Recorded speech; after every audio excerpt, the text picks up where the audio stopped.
Good evening, everyone assembled. The meeting of the Redevelopment Commission will now commence, and we will start with our roll call. Commissioner Dove, Commissioner Proctor, Commissioner Morgan. Here. Commissioner Strickland. Here. Commissioner Simmons. Here. Commissioner Stewart. Here. Co-Chair Wallace. Here.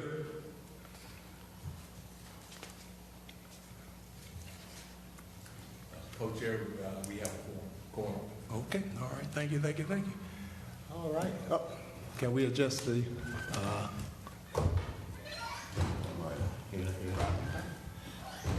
Okay.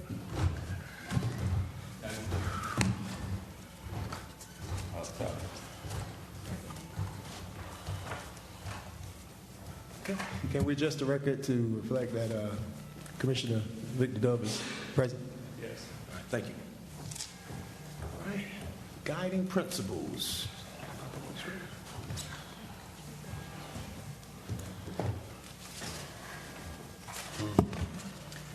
All right. We will ask each commissioner, starting with Commissioner Stewart. We will start with number one and go over our guiding principles, but I will start off the New Bern Redevelopment Commission leading the way for community transformation and improvement by directly addressing community needs in the vital areas of public health, infrastructure, housing, and economic development.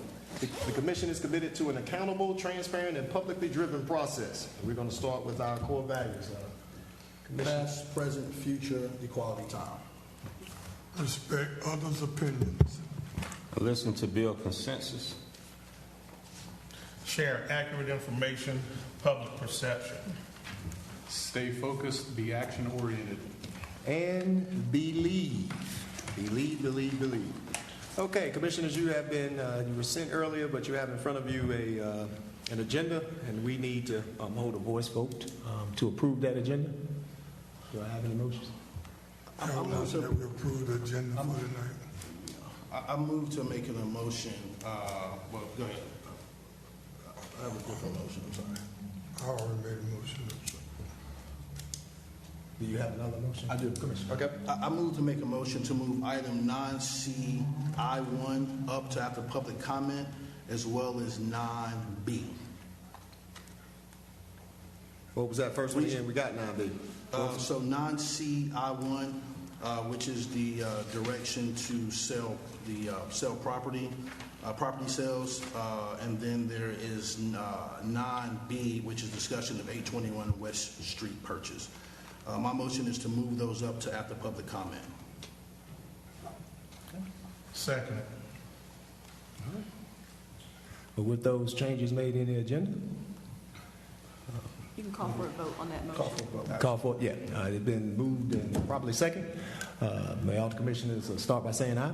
Aye. And I so have it. Any opposed? All right, and we will adjust the agenda.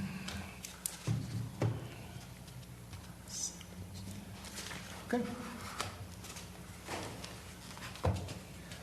Do I have a motion to approve the minutes of the meetings from March 11, 2026 and April 8th, 2026? Do I have a motion to approve those minutes? I move to approve those minutes. I second. Okay. Motion has been properly second.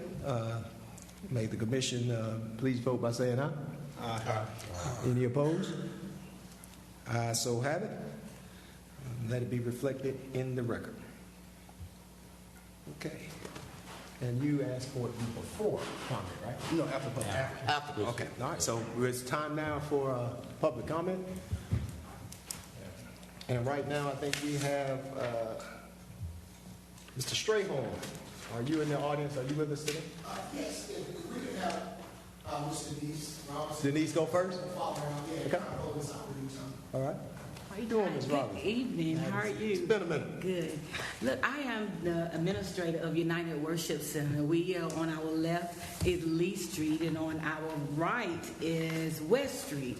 And we have sought over 29 years ago to really come and clean up that street and really bring the people that was walking and having issues on that street into the church and help change their lives. And doing that, we had made a decision at our church that we would buy the property once property came available in that area. We sought out the city of New Bern over 10 years ago, and I have been in contact with the mapping department, and they have been emailing me different lands that come available. Now, this piece of land got by me. I did not see a sign come on the corner of 821 West Street that property was even available at that time. So when the property came available on Leeds Avenue, and I came out to the city to purchase that, to put a bid in, I found out that someone had purchased that property.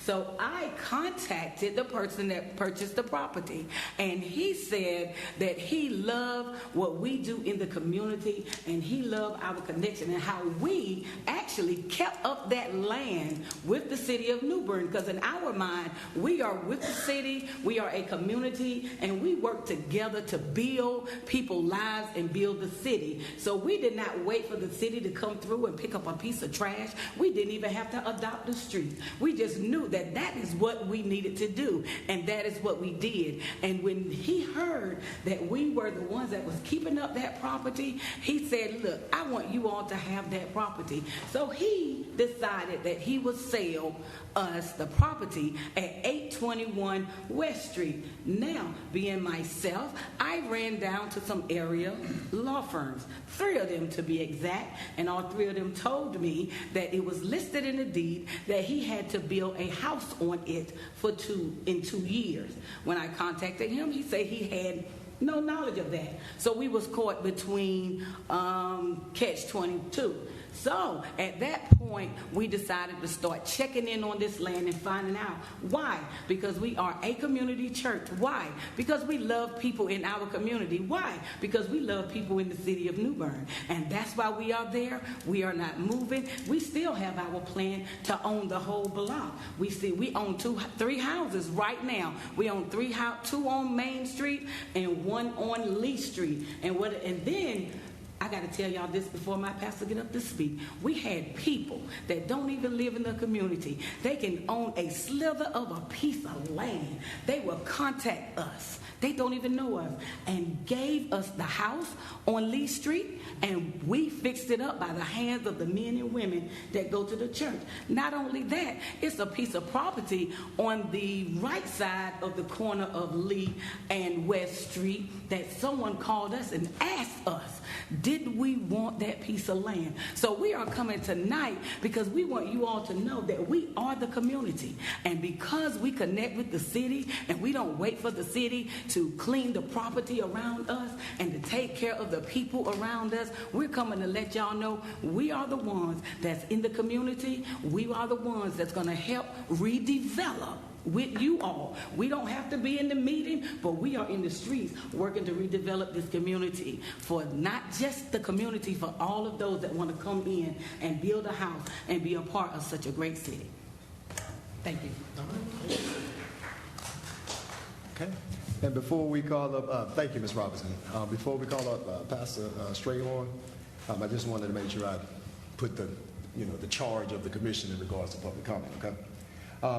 Public comment is an opportunity, and we thank you for coming to the redevelopment meeting tonight to share your views. We value all citizen input, especially from my area, West Street, Duffield. Speaker comments are limited to a maximum of 4 minutes. You only did 2, so don't worry about that. During the public comment period, at the conclusion of 4 minutes, each speaker shall leave the podium. Comments will be directed to the full commission, not to an individual member or staff member. Although the commission is interested in hearing your comments, speakers should not expect any comments or actions or deliberations from the commission on any issue raised during the public comment period. It's considered a first read, so we've got to digest it and then go from there.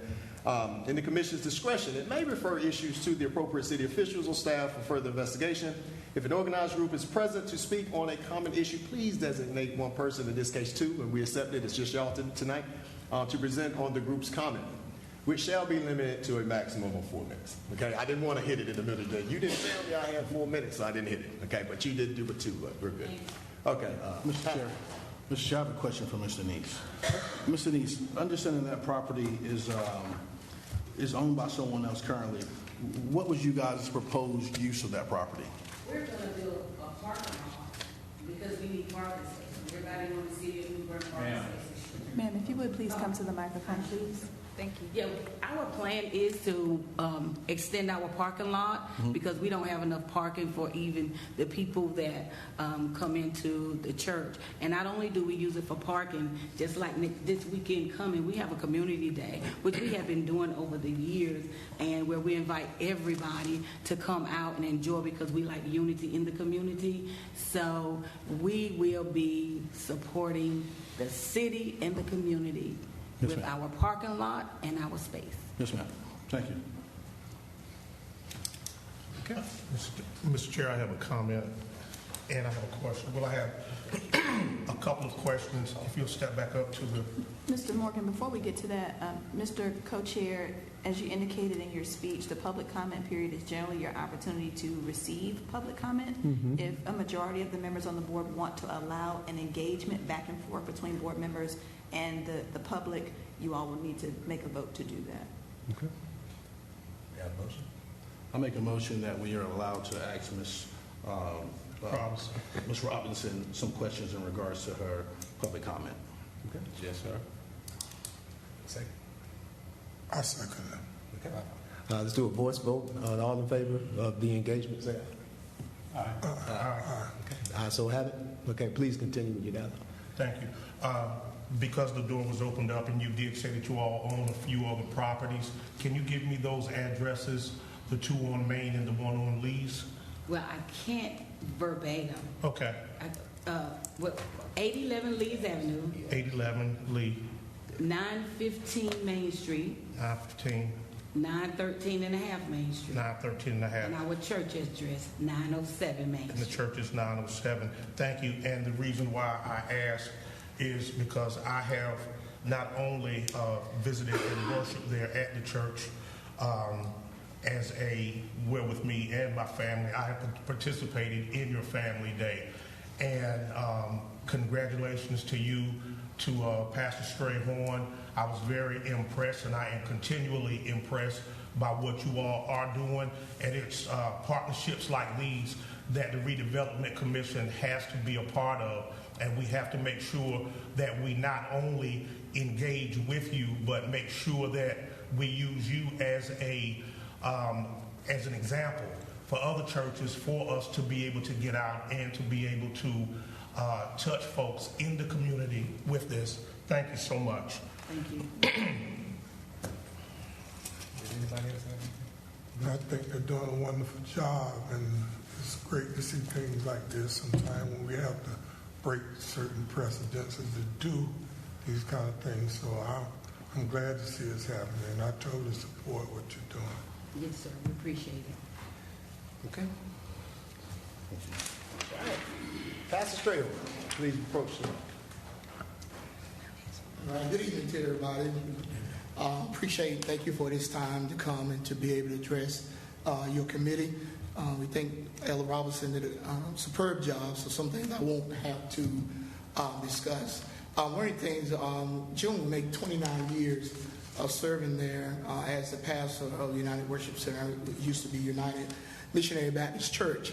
From the time that I got there, and many of you that are from this area, you've seen the progression of the church and how, there was a fence around it. We weren't able to get about maybe 6, maybe 8 cars within that on the property. And we, of course, the vision was to be able to clean up that area.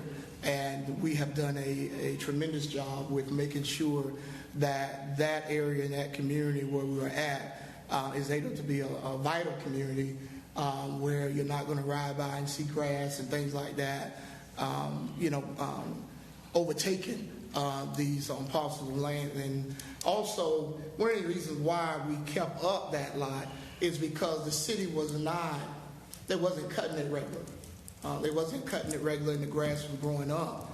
And of course, we didn't want to have that connected to our property, so we started cutting that. So when you think about over 10 years of keeping up a property, I mean, that's expensive that we had to do. Even though we took it on ourselves to do it, we did that. So if you kind of look at from 29 years ago to now, that property in that corner, you will be able to see the progression of our ministry there. As I've shared with Mr. Martin when I called and shared with you what it was we was looking for in getting this property.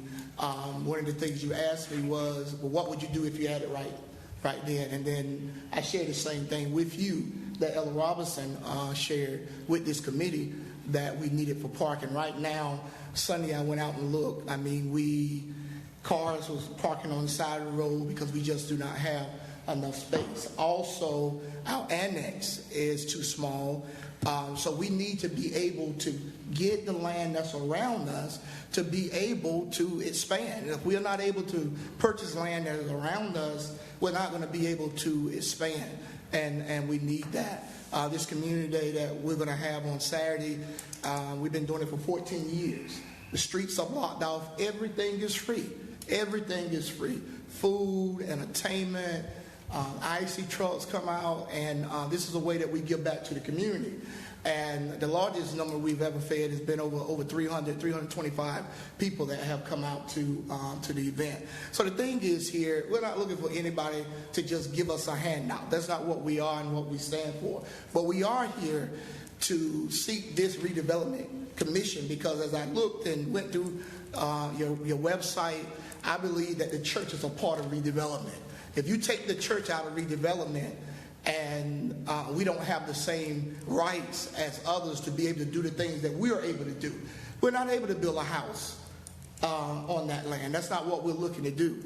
But we are looking to be able to have the opportunity, if you did purchase the land back from the individual, that we would be interested in looking at pursuing that land if it did not have that covenant. So I'm standing here tonight, this evening, for United, but also I represent other nonprofit organizations that may in the future find themselves needing some land that they need to be able to expand their parking lot of their church, and they're not able to do so because of this covenant being attached to it. So I understand redeveloping the community and building houses and things like that, but I also think that you should reconsider that in situations like this, that a nonprofit like a church that makes up a part of the community, that's impacting the community, and you can show proof of that you would consider working with that nonprofit. Thank you.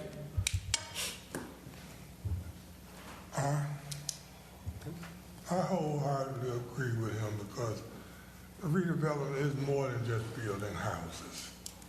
And redevelopment is redeveloping people, which makes up the community, events that they do, and I have seen them do a good work.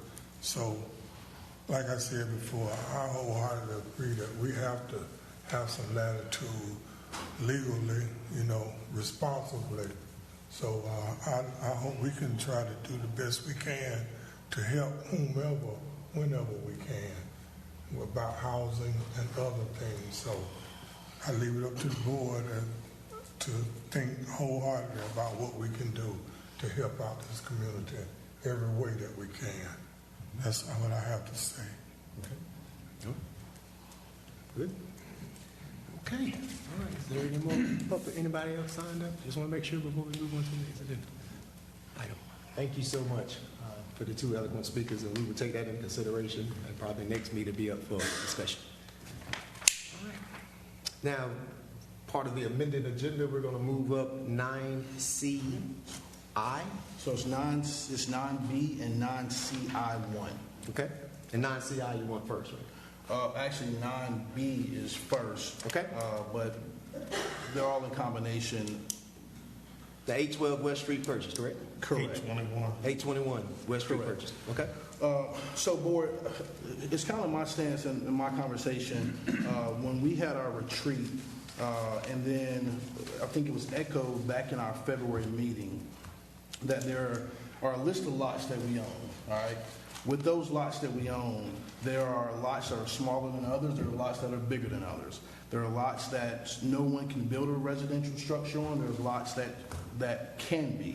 It was a conversation that was brought to our attention not only through the retreat, but also back in February by Assistant Counsel Bullock that mentioned that we should be giving direction to staff for us to look at those lots and to determine what lots are lots that can be built upon, what lots are lots that are not going to be built upon. And to date, we have not done that. I think what we're going to continue to run into is situations like what 821 is discussing. It's a double-edged sword with 821. Technically, 821 is out of our control. The board does not own that. That was sold. We have no legal right to that. That has been deeded to a buyer. We all recognize through conversation, and even by Ms. Denise who presented, that was deeded, and unfortunately, there was no covenants put on that property. In past instances, I know that, and I don't want to speak for Steve, but I know that one of your issues was, hey, if we sold it, why are we buying it back? I understand that in that particular situation, the gentleman brought it at one price, is willing to sell it back to us for that price, but willing to sell it to the public for a totally different price. I think one ask that I have from this board is to be able to give direction to staff to break those lists down, because we're going to continue to run into these same issues. There are issues, and there are a couple of things that's going to be presented to us tonight, such as 821, such as Mr. Chapman, where there are people that are from that community, the Duffyfield community, where there are certain things that would be beneficial to that community that is not within our policies or procedures or the rules and regulations that we're going by. However, we have the ability to make those, to adjust those rules. And for instance, in this situation for 821, if it was in our possession, I would be one to be for allowing the church to put a parking lot there because of the church's history, right? However, if we continue to go with these case-by-case situations and not have an understanding of what lots we really want to see developed based on the size, and what lots can be used for parking, can be used for green space, can be used and as addition to the current property, I feel like we're going to continue to go in a spin. So my first ask would be that the board give some direction to staff to take the list that we have and give us the size, give us the dimensions of those lists so that we can then make an adequate decision on, hey, this lot is way too small. So if Johnny wants to come in here and buy this lot, he can buy the lot. However, this lot right here is buildable, and there's 3 lots right beside it that are buildable. We don't want to do that. We want to actually build upon those lots.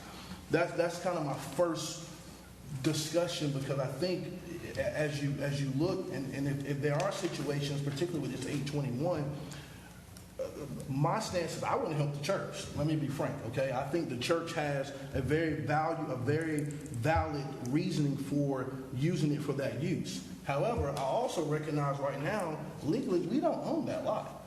It would be in our benefit if we were going to work with the church to buy that property back and put a covenants in there to allow them to do what they want to do. If we're not going to do that, to me, we don't need to buy the property back. It doesn't make any sense to me. If we're going to work and show good faith with the community based on what they're presenting to us, which makes sense and the validation is there, then we should buy the property back.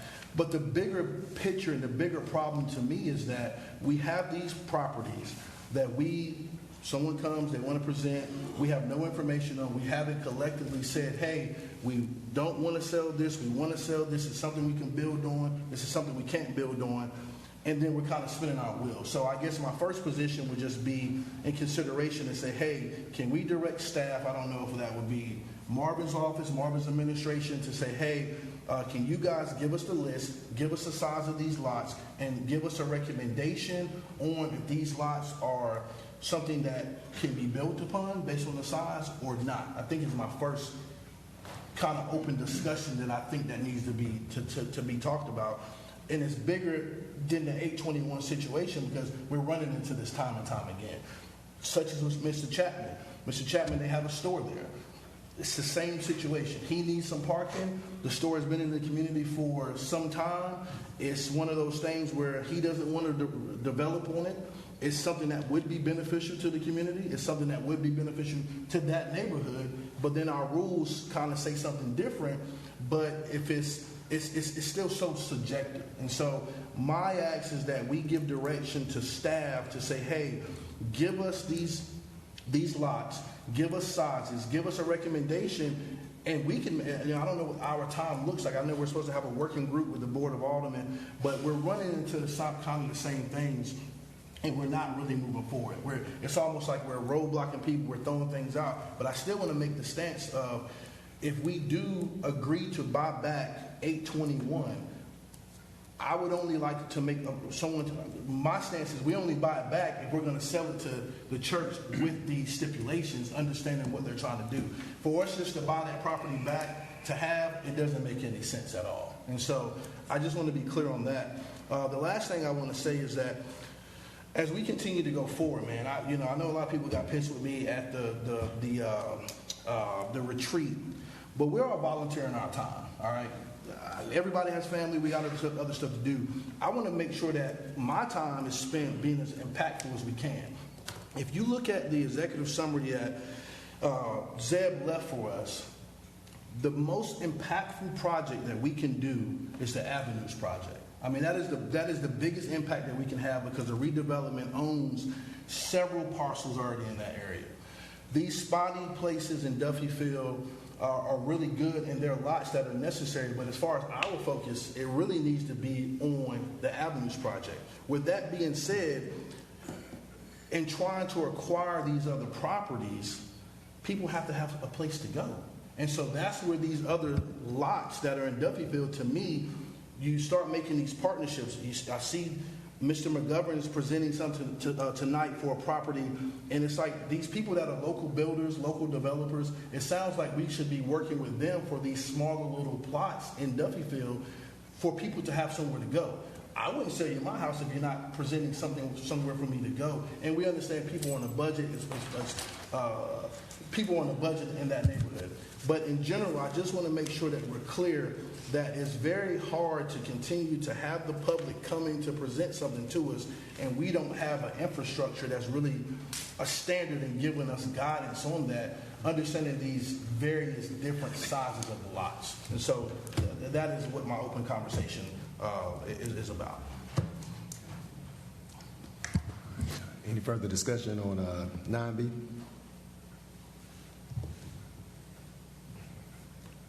Steve, anybody? So I would make a motion that we give direction to staff to break the list down, to give us size, to give us if the lot in their recommendation is billable, and to give us some direction on the list that the Redevelopment Commission has prior to continuing to sell lots. May I speak? By all means. Alderman Stewart, Yes, sir. Commissioner Stewart. Yes, sir. Trying to unravel some of what you just expressed an interest in. As far as having the staff to go, there's probably about 50 lots that the Redevelopment Commission owns, and all of those lots and dimensions are basically laid out on the GIS. So to have us go out there to try to give you all the information that is just easily available, we probably need a little more direction as far as what dimension you all would basically entertain and say this is too small.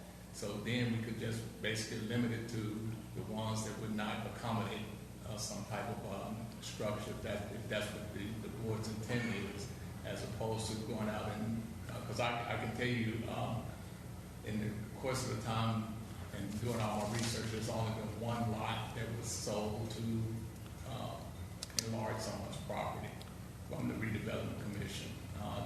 to concerns with the purchasing or selling a lot back, or purchasing a lot back. It really didn't have anything to do with his desire. It has to do somewhat with the way the contract was handled.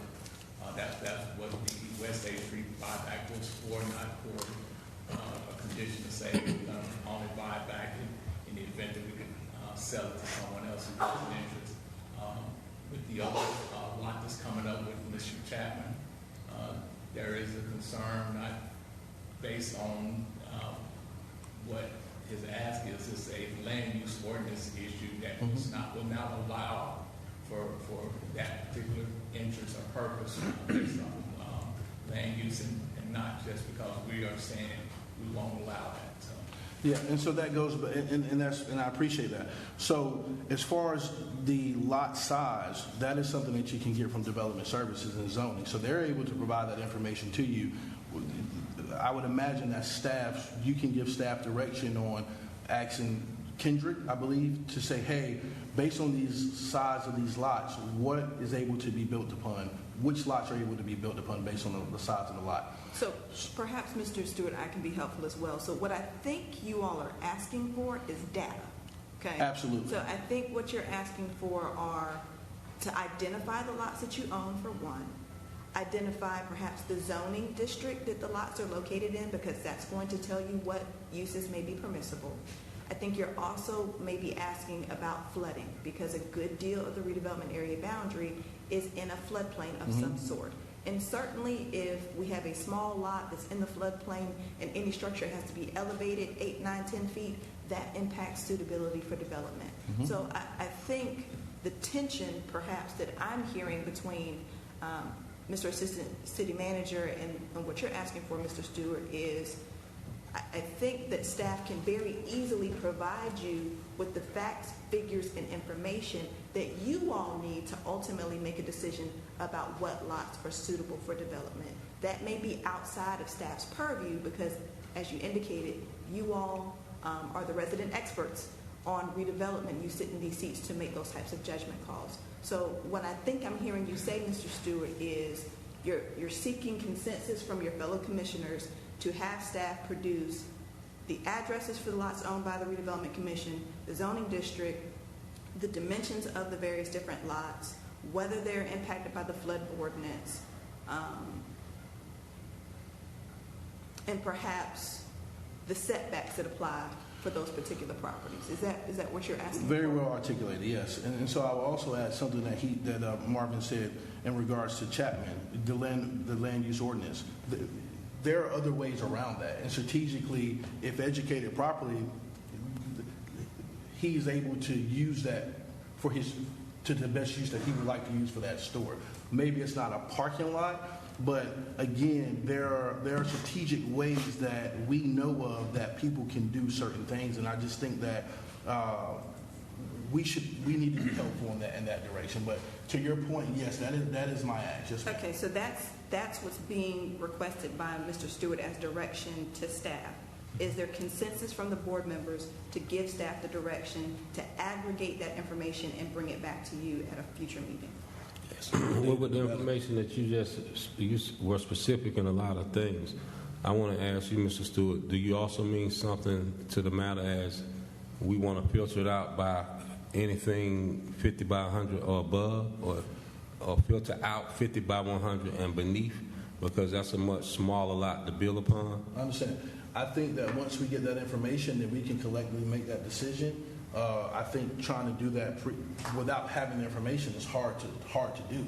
I also think that there are these special situations like 821 and like Mr. Chapman's store where we recognize these are people that are embedded in that community, that this is going to benefit them. I mean, and so I think once we gather the information, I mean, they said they've been looking at this lot for 10 years. 10 years. And so to me, there are also special circumstances that we should be looking at. And if we have all the information in front of us, then we can provide an informed decision. So to answer your question, I cannot answer that until we get the information, and collectively we sit and say, hey, based on this size lot, and then also having information from Kendrick and Development Services and saying, hey, well, this lot's just way too small to build upon, or this lot, and we all realize that Duffyfield is the bowl. So everything over there that's newly built is going to have to be elevated, whether it's 4 foot, 10 foot, 9 foot. So some things just may not make sense. And so to me, if we're able to have that relationship and conversation with Development Services to say, hey, man, this requirement is 11-foot elevation, the house next door is 4 foot or not even elevated because, you know, whatever the case may be, does it even make sense for us to do that? And so I think that there just has to, I think that we need to get the information first and foremost. I think that's my biggest thing. And the only reason I added that to it, because when I heard what you were saying, Ms. Jamie, I didn't hear you specify the dimensions in Yes, that sir. listing. The dimensions would be an essential component of that analysis, I would say, in my recommendation to you all. So going back to Mr. Stewart's point, is it the consensus from this board that you would like staff to aggregate the data that we've discussed tonight to bring it back to you all for your consideration at a future meeting? I think so. Data's always good. Okay, so I'm But I seeing agree heads with, nodding in the affirmative. Okay, so we got that the direction. data, but I agree with Mr. Stewart. We need the data, but then we always want to make sure that we have that leeway that we can still help the development of the people involved. So I'm in agreement on both sides and make a balance here.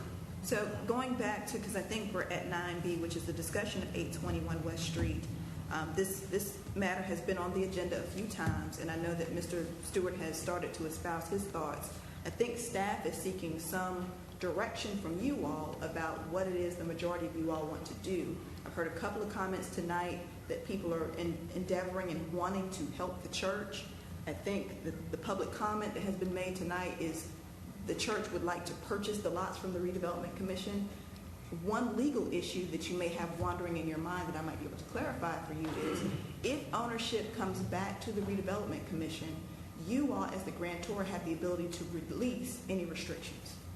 So if there's a question about chain of title, and if there's a question about whether the restrictions attach or not, you all as the grantor have the ability to resolve those questions if you would like to do so. So just to clarify before we go there, so is it, to close out the first item, is direction being given to staff to provide that data to us? Yes, sir. Okay, got it. So I would make a motion that we buy back 821 with conditions of selling it to the church. Why can that not be made, Jamie?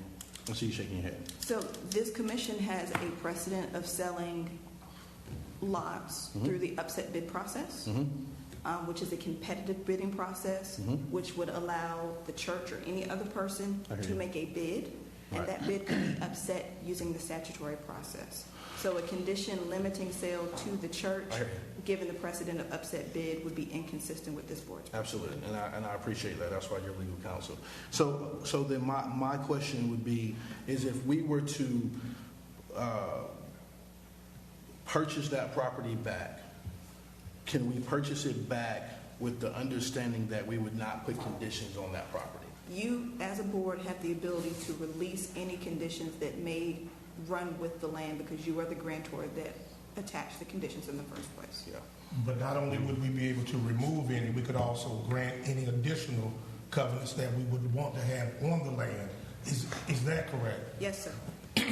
Thank you. Mr. Strickland, also, Mr. Strickland. So, if I recall correctly, there were some questions over, I guess, how formally the restrictions were attached on the initial deed. As we could hear from Ms. Robinson, she saw somewhere that they were out there, and then some questions arose as to whether or not the gentleman that purchased it was purely aware. Correct. And I've just heard you say now that we, as the grantee, have the ability to release restrictions. Grantor, yes, sir. Grantor, sorry, excuse me. If you get it back. If we get it back. If we get it back.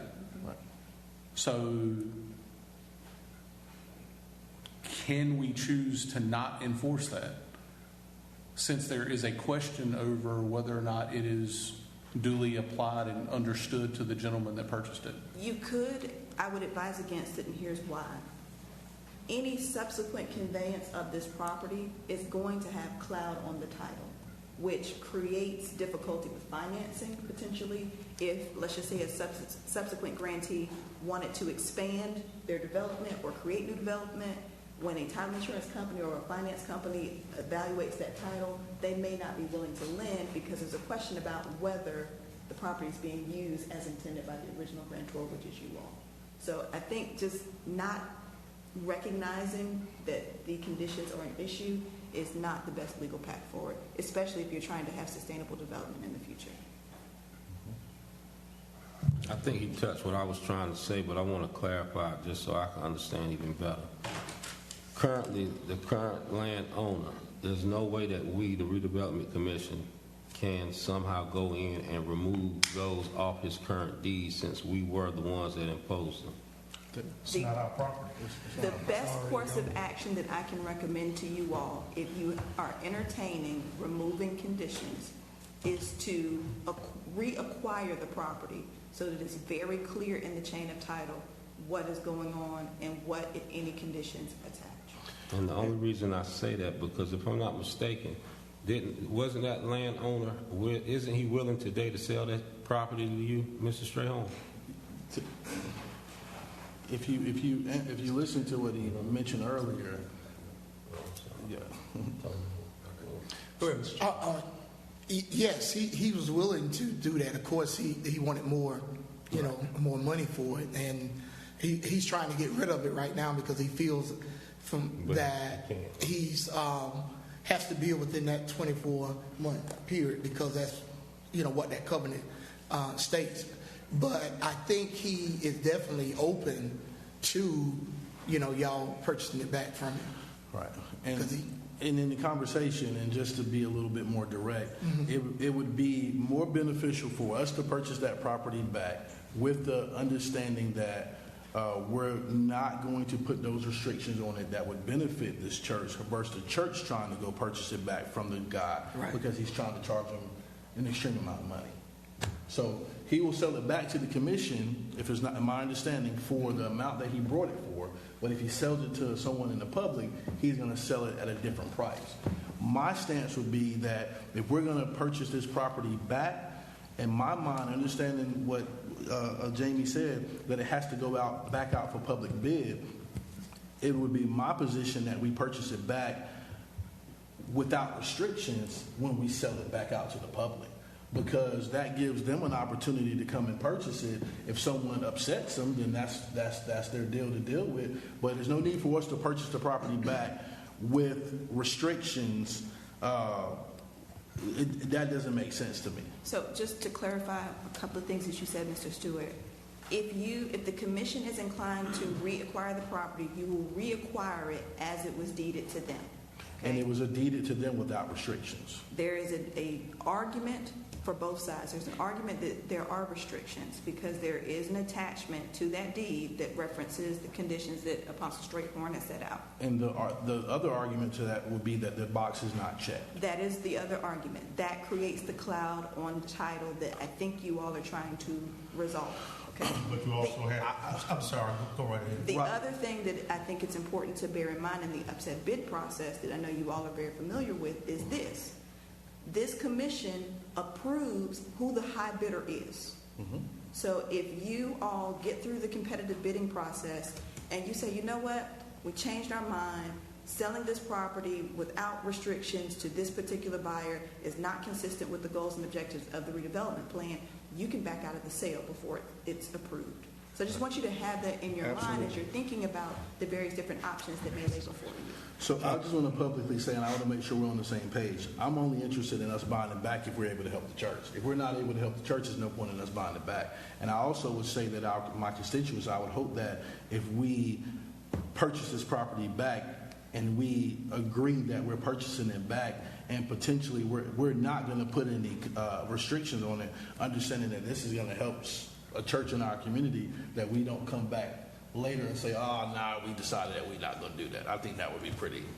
My only concern right now is just to make sure that we don't get caught trying to stack the deck to try to go purchase something, we stack the deck to make sure that the church is able to get it. We all seem to be in favor of the church getting it because we know what the reputation is, and some of us know what that land looked like 20 years ago. We know what it looked like 25 years ago. And we see the progress, and we see a newness, and we see some progress being made there. But we just have to make sure that we're so careful as to not have that conversation now tonight about stacking the deck. We're just trying to get an understanding of what can be done, how it can be done, and not try to reinvent the wheel to make it look like we're, I know you said that there are certain ways that we can do certain things. Well, we do have certain legalities in place already, such as the upset bid. And that answers the question. And that's where I was going. So regardless if we purchase it back or not, we're not just saying, here you go, Pastor Strayhorn. We're saying this has, and Jamie just clarified that I couldn't make that motion because it still has to go back out for the upset bid. Correct. So that will be on them and the general public to do that. What I'm saying is, let's give them the opportunity and understand what the best uses for that property may be, and then perhaps if it does come before us, we obviously all recognize the conversation that we've had before. I'd like to go on the record saying that I do agree with Mr. Stewart. And then how can we publicly go on record with these two situations that we have now? Well, and that goes to We're getting away from Robert's Rules of Order, y'all. Please, we recognize before we speak we're starting to do too much. So let's give me a motion and let me call on you, then we'll go, because we're getting out of order right now. Okay. Well, I don't think there's a motion on the table, but I think that Jamie's already spoke on that, Victor, which is you're getting that data. So if you have that data, I'm sorry. Okay. Go ahead. That's the done. What I want to say is these two situations, I agree with you too on both situations, but I want to, how do we put a line in the sand so after these two situations we can get back to doing what, when I took my oath, I said I was going to sit on the board and do, because it was to redevelop. Now in these situations, I agree with them. In that community, I know the church, I know the store, I know it can benefit them. But moving forward, it's like I know what I was told, what I read, and what I know this committee is supposed to be doing, which is developing homes. There was a committee that was supposed to specify things and get things more detailed for us, which we haven't gotten that yet because I heard they cut funding and we don't have that dedicated director that we need. But I don't want this to continue to come up and then it's like we start taking sides. So, Mr. Dove, you raise a great point about what is our purpose, what is our role, and I want to redirect you all back to the redevelopment plan that this board adopted and that the Board of Aldermen approved. And when we think about that plan, I want to direct your attention specifically to page 17 of the redevelopment plan that was adopted. The first objective that this board set out in thinking about your strategy for redevelopment is to take proactive measures to eliminate existing blight and stop further degradation of the community. Another objective that I want to just put in your hearing for probably the umpteenth time is number 7, which is utilize city-owned property, I guess redevelopment commission-owned property within the boundary to create development opportunities. And I would submit to you all that using these existing lots, especially when we have existing development, if existing development can subsume these vacant lots, we decrease blight potentially because now they're in private ownership or the ownership of nonprofit organizations and are being put to productive use, whereas they've just been sitting vacant and unutilized before. So I don't want you to think that conveying a vacant lot, getting it out of government hands and into private ownership is not redevelopment, because I don't think that's consistent with your plan. But specifically to your question about drawing that bright line, I think that's happened tonight, certainly with requesting the data so that you can analyze it and be thoughtful going forward at this stage in the game to consider what lots you think are suitable for residential development and what lots may not be so suited. And if they're not suited for residential development, then what? So I think that moment has already happened, but certainly you all can formalize a motion to say from, after today, after we resolve these two issues that are on the agenda related to these property sales, We will not sell another lot until we aggregate that data. That's within your purview. I just got one more, just very quickly, if I may, because now another question, and I'll be very short, and this is a question for Marvin and for Mrs. Bullock. So aside from these two particular instances, once we get the information back that we have requested and that the board has been given action to bring us back, what would be wrong? Because dimensions are actual and factual. They're not kind of, they're not almost. And there are people that build homes every day that do this as a living. Why don't we give them the dimensions? When I joined this commission, the city of New Bern, not the Redevelopment Commission, owned over 106 parcels of land in the Duffy Field, well, in the redevelopment area, which included more than just Duffy Field, but most of them were in Duffy Field. So why don't we give dimensions that we will be getting, give them to a developer, and then they show us what they can put on these particular lots, what's too small, what's too large, what needs to be raised up, because they do this every day. We don't do this every day as it relates to building homes. And it seems like we're wasting a lot of time, we're wasting a lot of conversation by us trying to do somebody else's job. So my thing is, let's give them the dimensions, give everything that we have asked for, but the information coming from the city, or rather from the administration here, and we present them to developers. And then let them show us what they have put on these types of properties, on these size properties in floodplains, what they've had to raise up, where they had issues, and let them do their jobs. Let's do what we're supposed to do. And I'm hoping, Mr. Doug, that I had a clear understanding, saying that I think we're getting out of place by trying to do too much. And what we need to do is let the developers develop. And we just be here as, you say, good custodians. Thank you. Question, Council. What happens if he does not meet the timeline of beginning construction on 821 West Street? What happens to that property? I don't have the deed in front of me, but certainly the Redevelopment Commission has the prerogative to enforce the covenants. So they could instigate a lawsuit and try to claw it back if they wanted to. Certainly, there, with the issue with the cloud on the title, that could be a protracted process. Okay. Mr. Chair, I want to reply to what Chair Rob Morgan said. My thought process is, once presented the data, zoning is going to be able to give that information because they're going to be able to tell us what can be built on those lots are buildable based on the size. I don't think that we're trying to do someone else's job, and I definitely don't want to take on another responsibility. But I do think that we will be able to make some informed decisions as a board by having the information versus coming in and people presenting us not having the information. So that I just wanted to reply to that, Rob. Builders will have that information. Oh, Steve, that's right. Go ahead. Oh, you want to finish? I'm sorry. Steve, go ahead. I'm having trouble reconciling how we can simultaneously ask for data so we can determine the best use for a piece of property, and then say we're going to buy back a piece of property with an intended use out of the other side of our mouth at the same time. Yeah. I've made my thoughts known on the buybacks in general. That's my thoughts alone. But I have a hard time with simultaneously saying two completely different things. So I don't see how you move forward with one while you're saying we gotta get data. So whenever we get data that comes back and says this particular parcel is high enough, it's dimensioned accordingly to build on. If not for the conversation that's taking place, we would put that in hey, you need to build whenever you buy on this lot.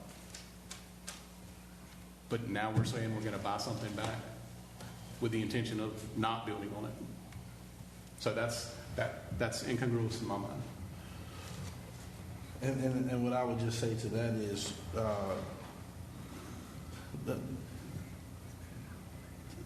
that particular property, the gentleman's not going to build on it that has it. And so it's kind of I definitely understand the contradiction. I mean, I'm not ignorant to that. But I think that there are just some special circumstances, understanding that we do not have these things and this information provided to us, that we can also make, and we have the ability to make some decisions. And I think that, in certain situations, understanding that we don't have the data, it obviously works in the public's benefit, just to be honest with you. So I would say as a part of our decision-making process, after we get that data, we need to formally document what a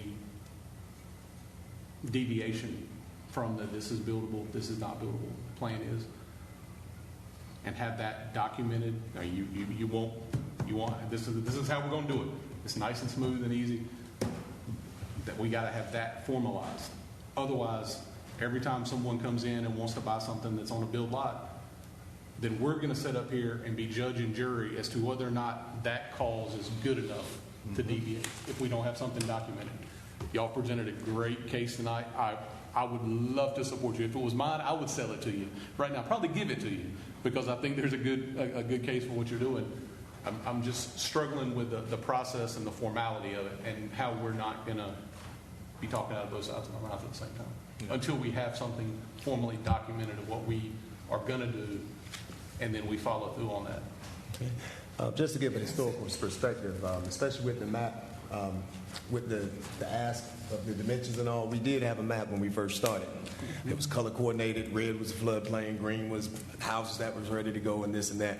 I think that's where Mr. Dove was going back with his request. We used that map before. If the lots were so small that it was unfeasible to build upon, then that was when we hit go to be able to consider different uses of the property. But if it was ever able to be built upon, we made sure we put the covenants to make sure those structures go up. So that's just a historical perspective of where we've been and where we're trying to go.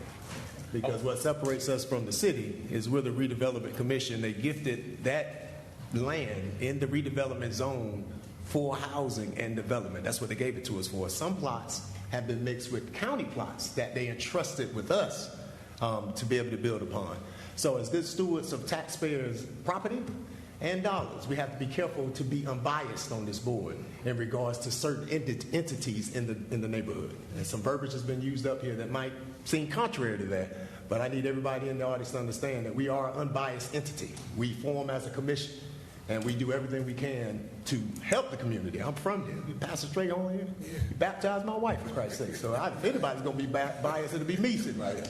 But we act as a commission, and we will take it all into consideration. I think we just have a lot of work to do on the new direction on where we want to go. I know where we've been. I've been up here for 7 years. But where we want to go, it seems like we have some differing opinions, and we're going to have to work that out. Okay, Can I say one thing? Y'all yes, sir. Then we're going to wrap it up, Mr. Strayhorn. We've been going for an hour on this one thing. Okay, all right. We're going to wrap it up after this. But when I hear redevelopment, and I hear you, Mr. Strickland, when we talk about redevelopment, what better way to redevelop a community than the people that are in the community? To me, when I think about redevelopment, either you're going to redevelopment gentrification-wise or you're going to redevelopment with people that live in that community.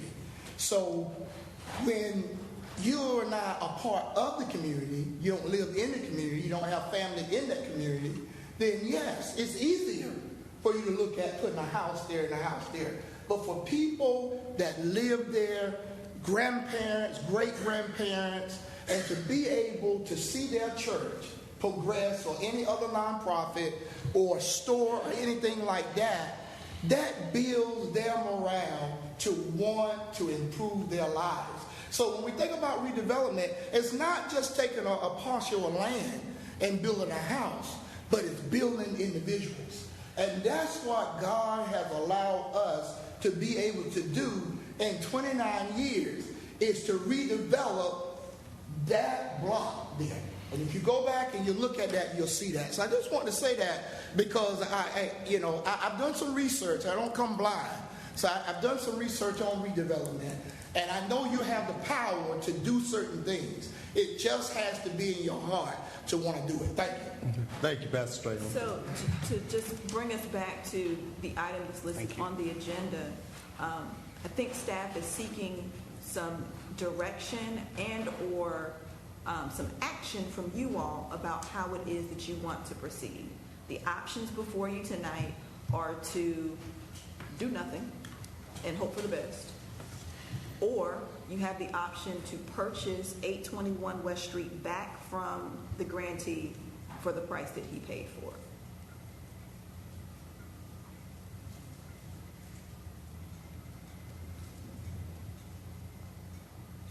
I'm going to put a motion on the floor that we purchase that property back and help this church. That's where I stand. So I just want to clarify the motion. Is the motion for the Redevelopment Commission to purchase 821 West Street for the price that it received for? Exactly. That's your motion? That's my motion. Okay. But not for the price that they tried to charge the church. We ain't paying that. Okay, just want to make sure. That's the motion for Mr. Sims. I want to clarify.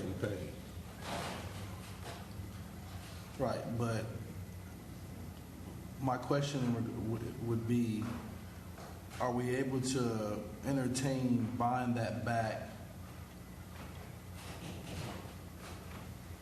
to rebid without Yes. restrictions? Yes.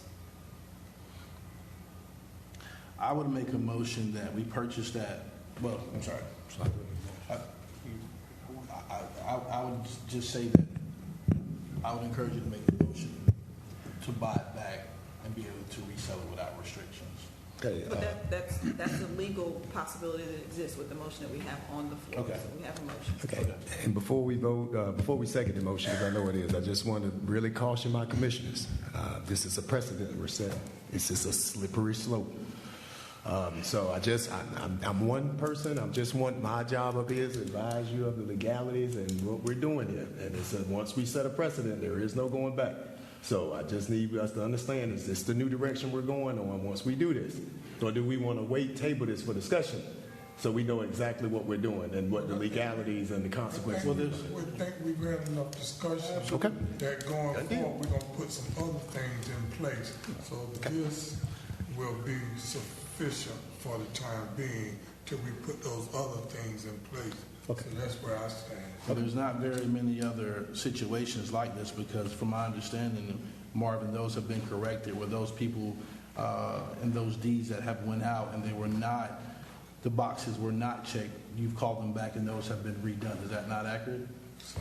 That's correct. 2 of the 3 properties have already been approved for sales, and it was approved by the Board of Aldermen. And the 3rd one, the gentleman backed out, which is in the agenda, and that's the one with a new buyer that will be presented tonight. Right. So Assistant Chair, I guess my question would be, this is not the other circumstances have already been taken care of. Okay. What legalities are you referring to, or what precedents are you stating that we're setting in regards to buying back the property? Because if you listen to Chair Strickland, his stance is that we should not buy back any property that's been sold. I think there's been one other occurrence in regards to that.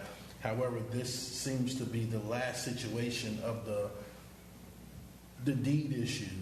What precedents or legality are you referring to so that we're clear on that? But before we get there, Mr. Wallace, we got a motion on the floor. Yeah, we got to get a second too. I was trying to get to To that. see if we can have some discussion. Okay.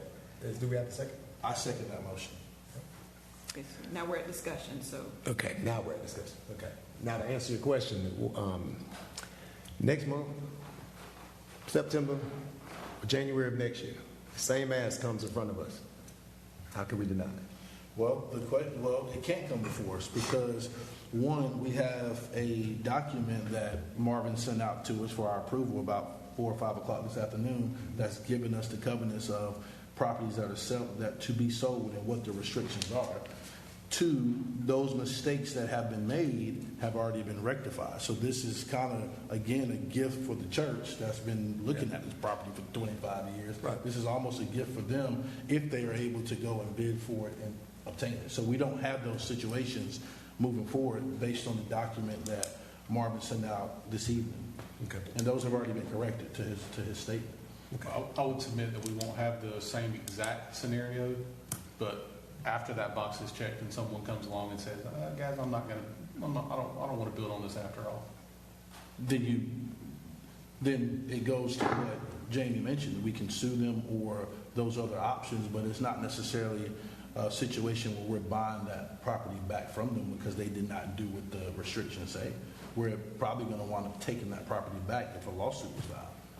And pursuant to the documents that Mr. Stewart just referenced, that document elects for you all to ask for it back instead of having to buy it, which is generally a conventional way to deal with those types of issues if there's default. So if you all want to move forward using the documents that we have prepared from our office, then that gives you some additional tools in your tool bag from a contractual standpoint. That's what I was asking you the first time. That's what I asked you when I said, what happens when it comes, does it come revert back to us if he doesn't build? And that's what I was asking. With these purchase documents, you can ask for it. That's what I was. Under the contract that we signed, that's not a remedy that we have. Right.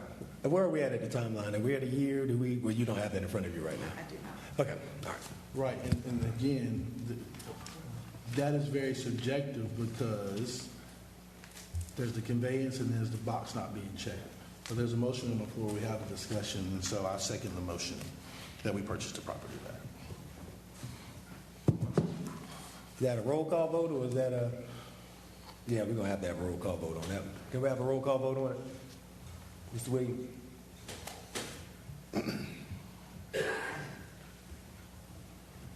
Commissioner Dove, Yes.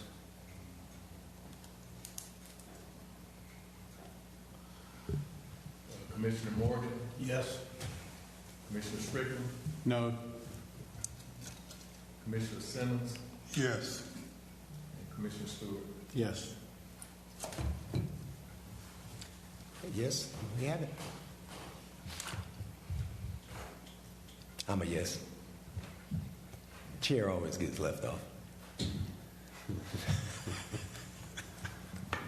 Yes, All right, yes has it, so we'll proceed. Okay. All right, on to our next. Oh, it's not over yet. We still got to get the property now. Don't celebrate too fast. So, it's not over yet. Yeah. Okay, 9C1 on the amended agenda. That's what you wanted, Mr. Stewart? Well, I think she's already addressed it over It was 9C,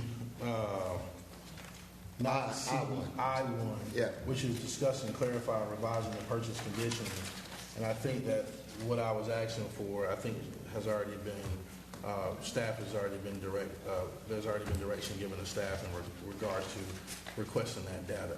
I do want to make a point though, just so, Steve, I think you make a very good point. I don't want you to think that I'm ignorant to that or not cognitive of that. It is very much so a contradiction. But I also feel like there are just certain circumstances, and I know I'm going to hear this from some other folks tomorrow, but there are certain circumstances that I think that just make sense, and potentially trying to help get that back out for somebody in the community can put that to use. I just think it makes sense, but I do concur and understand where you're coming from. Okay. We'll move on to our next agenda item, and that is the discussion regarding property request by Mr. Torrance Chapman. He has provided the photos. Mr. Williams, will you lead us on that? Oh, yes, sir. Basically, what we have was Mr. Chapman had put in a request to purchase the property at 1213 Mechanic Street. Initially, the request was for an expansion of his business as well as a resident that's next door to it. With legal review and speaking with planning and zoning, we realized that the purpose would not allow that property to be separated and utilized for parking and storage, which was indicated one of the options by Mr. Chapman. The other discussion was the normal conditions that are normally placed on that property would be the same as the ones previously discussed, with the purpose for the Redevelopment Commission with the 12-month requirement to commence construction and 24-month bill requirement.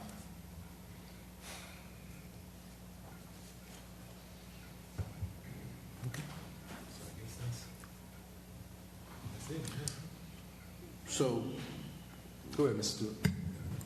Marvin, are you saying based on what was presented that it's been stated that basically from the land use that he's requesting is not suitable for that lot? Not the purpose that was requested, meaning subdividing between the two properties and using part of the property behind each the business as well as the resident for parking or storage. The only purpose that we have for that use of that lot with the current restrictions is for a residence to be placed on that with the current restrictions. Current restrictions from redevelopment or current restrictions for redevelopment? With the current restrictions applied to properties by the Redevelopment Commission associated with the sale of property in that area. But as a zoning and a land ordinance usage, were you also saying that in the event, hypothetically, redevelopment was to sell that property, are you saying that zoning is going to say that the use that his intended purpose is not acceptable in that zone? Yes, sir. So that property is zoned residential 6, which is one of the most dense residential zoning districts in the city of New Bern. The Chapman store, which has been there for ever and ever, amen, is an existing non-conforming use, meaning it's a use that's been there for a long time, and because it's a commercial business in a residential zone, it's fine because it's been there. Land use law and the Code of Ordinances of the City of New Bern prevent expanding or enlarging a nonconformity. So what is there is grandfathered. He's fine, but he cannot expand that commercial use into the lot behind him because of the zoning restrictions. And if you recall from the last meeting, well, not last meeting, the meeting from March, I brought to your attention that there are a number of neighborhood stores throughout the redevelopment area boundary that are in residential zones who bump up against the same issue. And what you may want to do is survey how many commercial establishments are in residential zones within your boundary, and then think creatively about what, if anything, from a zoning perspective, you all can recommend to offer relief to thriving businesses who may have the desire to expand. But currently, what you just explained to us has nothing to do with the redevelopment commissions. That's the city of New Bern. That's the zoning map. The zoning map tells us what is allowed in residential zones, and commercial uses generally are not allowed in residential zones such as the R6. So that means the only thing that's on the plate for us right now is if we would sell this property without restrictions so he can bid just like any other citizen in New Bern. And if he were to win, then he could maintain that property and do whatever residentially he wanted to. So a couple of options. There are more options than that. If you all are inclined to sell this property, the standard forms that you have before you tonight attach conditions associated with residential development, which is consistent with the residential zone that property is located in. Okay? You can decide that you're going to initiate the upset bid process and attach residential conditions and sell it. You can decide that you're going to initiate the upset bid process and attach some other conditions associated with the information that you received tonight in the meeting, recognizing that it's going to go through that competitive bidding process, and whoever the final high bidder is going to be restricted to the conditions that you all decide that you want to impose, whatever those might be. But the precedent has been, and the conditions that are in the model documents that are before you are associated with residential development. And the other thing you can also do in addition to that, as I forecasted, is survey this particular issue and try to offer global relief so that commercial developments, neighborhood stores, and residential districts have some relief in the future. So the only relief that this board can offer him at this moment is to release restrictions for anyone who wanted to bid on it, because it's residentially zoned. There's nothing we can do as far as that. The only thing that he would benefit from us is to remove the time restraint to construct a residential property on it. You all could attach conditions consistent with what he says he is proposing as a redevelopment plan. But according to the city of New Bern, that must be a residential structure per zoning. It is a residential use or any use that is permitted by right or by special use permit in the R6 zoning district, unless the property is rezoned. So, I'm sorry. So let's just be clear and let's just be straightforward. We would be doing him a disadvantage to sell him that property currently. I mean, there's no doubt about it. If we were to sell him that property and hypothetically we were to say we're going to sell it to him without restrictions, he's still going to run up against the city of New Bern in the zoning. So we would be doing him a total disadvantage. What it sounds like, if we want to consider that, which it goes back to some stuff that we talked about before, it seems that there's the Pollock store over there, Frank Pollock store. There's the Chapman store. I don't know what other, there's a couple other commercial properties over there. It sounds like to be most beneficial to the Chapmans is not to sell them that property under the current conditions because they're going to run into problems with the city. It sounds like we need to go and Do the blanket survey and go ahead and change it. and try to change it before you sell it, because all you're doing is he's just going to run into another problem. I mean, yeah, it gets it off. We do it, but then there's still rules and regulations that he's going to have to follow that he's going to run into again. I mean, And that's just the Mr. bottom line. Wallace, it may be, I see that the prospective buyer is here and at the podium. He may have some information about his intended use that might inform your decision or your discussion if you'd like to hear it. Mr. Chapman. So our biggest thing when we originally presented this idea to the board wasn't an idea for a parking lot. That was an idea essentially given to us by somebody else on the board as a means to a solution to obtain the property. Our idea is basically, as somebody mentioned, is simply not having the time constraint to put something on that property. We don't have any problem, with helping the redevelopment in Duffy Field, trying to put a home on that property, doing what we can to, maintain it as the city feels fit or as the development, committee feels fit. But we just don't want to say that we could have that done in a 1 year, 2 year time frame. I mean, we both, we're both working parents, life is lifing. We can't say, hey, we could have this done in X amount of time. Not to say we wouldn't do it, not to say that's not something we want to do, but just we don't feel, that certain time constraint is something that we could abide by. But our idea for a parking lot, that wasn't initially what we wanted. And as I explained to Mr. Marvin earlier today, I'm not a developer. My family work hard, and that's all I know. Yeah. Put your mind on something and make it happen. And that property been there for years that my family helped maintain also with the city. Right. And we just want to do something to make it better in the neighborhood. And I done spent a lot of money redeveloping, renovating my grandmother's house, and I'm about to do the same thing to the store. I just want that corner lot like how it used to be, how my grandparents had it. And it seems like everybody's down here wants to make Duffy feel better, but the restrictions and you got to be on a certain time. I'm a family man. I just work and make plans. I'm not a developer. Okay. Any questions? So, Jamie, in the event, and I do recall that idea being given to the Chapmans in regards to a parking lot. What is the procedure, understanding that there's the 12-month that construction should begin, and in 24 months it should be completed? What is the procedure in regards to extensions, or if they run into issues, or understanding what our purpose is and hearing from them that they're not against the redevelopment or new construction? What procedures are in place to help them if they don't meet the 24 So more I'll time. direct your attention to the sample deed that's been provided to you all. It's the document that is labeled quit claim deed.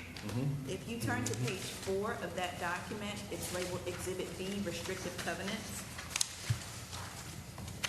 That's page 4, Exhibit B, restrictive covenants.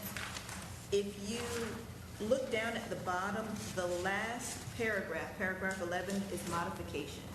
So if there is an issue or the landowners need additional time, there is a provision in the sample deed that allows both parties to modify everything in writing, and you could grant additional time if circumstances warranted. Go ahead. And how can we educate the public over there in some of the research that we have to do? For instance, because parking is an issue over in that community. I'm 70-some years old, and I grew up with that, and it's still an issue.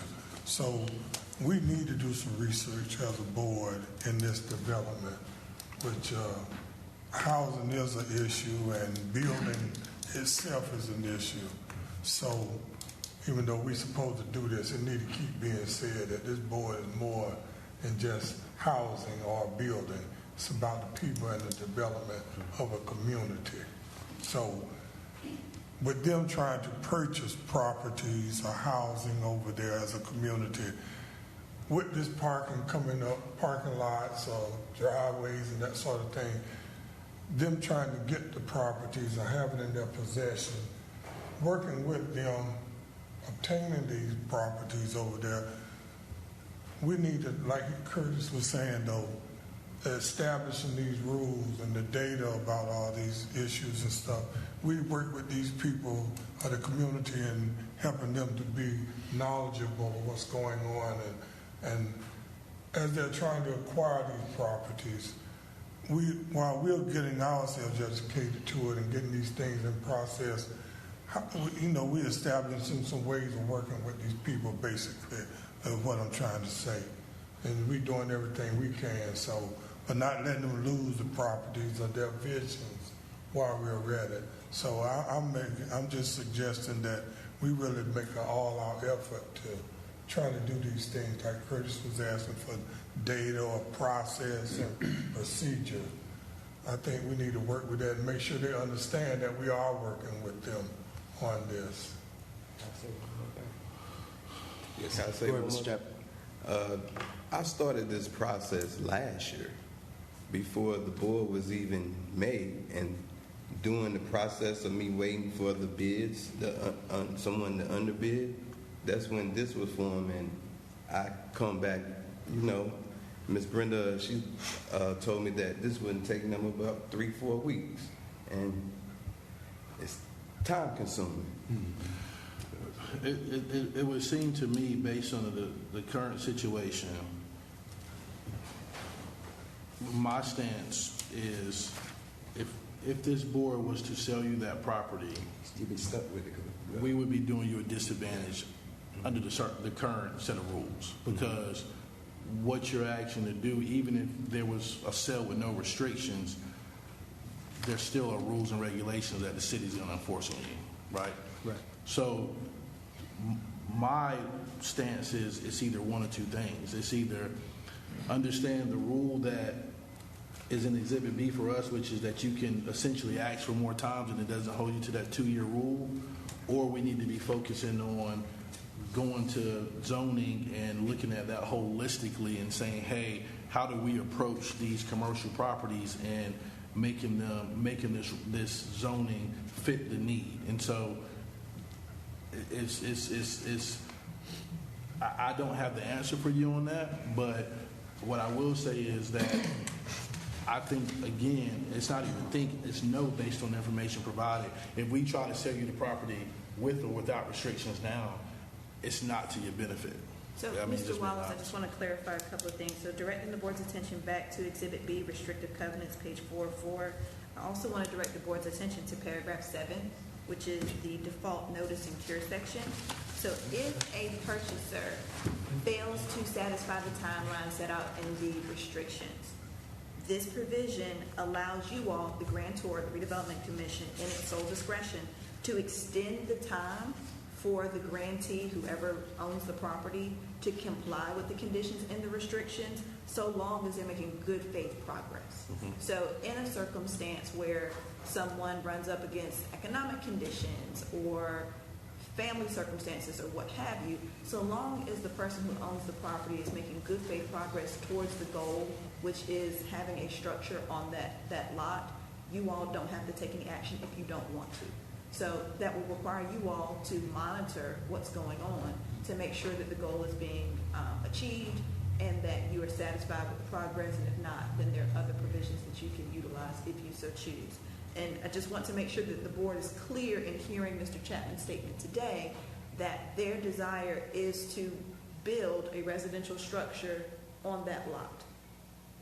They are just concerned about their ability to pull a building permit in 6 months, start construction within 12 months, complete it within 24 months. I just want to make sure that we're focused on that issue. What's the range of the extension? Like, what is our range from what to what? That's in your discretion. That's in your discretion. So it can be infinite? And then you got time to see, can you split it up for commercial? While the board is doing that research, I forgot the terminology, but you got options, in other words. But how can we, in This good is faith, all a work in progress. execute an agreement with a line in it that says, I will do this in this time frame, whenever we've had someone stand in front of us and say, we don't really think we can do it in this time frame? They're literally broadcasting to us that timeline does not work.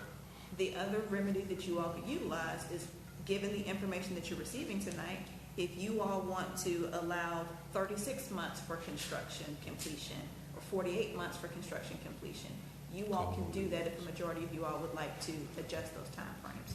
These are sample model documents that has been consistent with what the board has done in the past, but certainly given the circumstances, if you want to deviate from that, if a majority of you want to do it, it's permissible. But would that be as a standard, or would that be on a case by case? That's up to you all. It's the majority of you all. So I think, and I hear where you're going with that. I guess it would just, my position would be, it is our policy procedure that if someone wants to build on a structure, that they come in here with those drawings to make that act, correct? They would have to have some type of physical structure of what drawing of what's going on that structure. Is that accurate? In the past, the board has asked potential redevelopers to present their redevelopment idea and plan to the board before the board will consider initiating the upset bid process. Yeah. And so, with that being said, and understanding the set of rules, it would seem that would be most beneficial for you guys to do that. Versus, it would seem that would be most beneficial. I don't want to get into giving you advice, but I also don't want to sit up here and for us to try to sell you something and then you run into other issues with the city because there's rules and regulations that's going to go against what you're trying to do. So it's rules of what can be built there? No. So to your point, or to your wife's point, initially you guys weren't coming talking about a parking lot. The parking lot came up by recommendation as an option. We learned through that process, based on what Jamie is saying and Marvin is saying, that the parking lot's not going to work. So whether we agree to sell it to you without restrictions or not, cool, but then you're going to have zoning and you're going to have the city saying, hey, you can't use this for your intended purposes.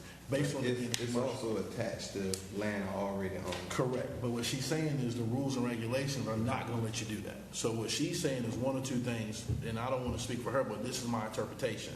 It's either you guys need to present and say, hey, we're going to build a structure here. Here's our plan. Can this go out for upset bid? And if you run into issues along the way on the 2 years that you have, there's rules and regulations that we have that protect or that can assist you with that, right?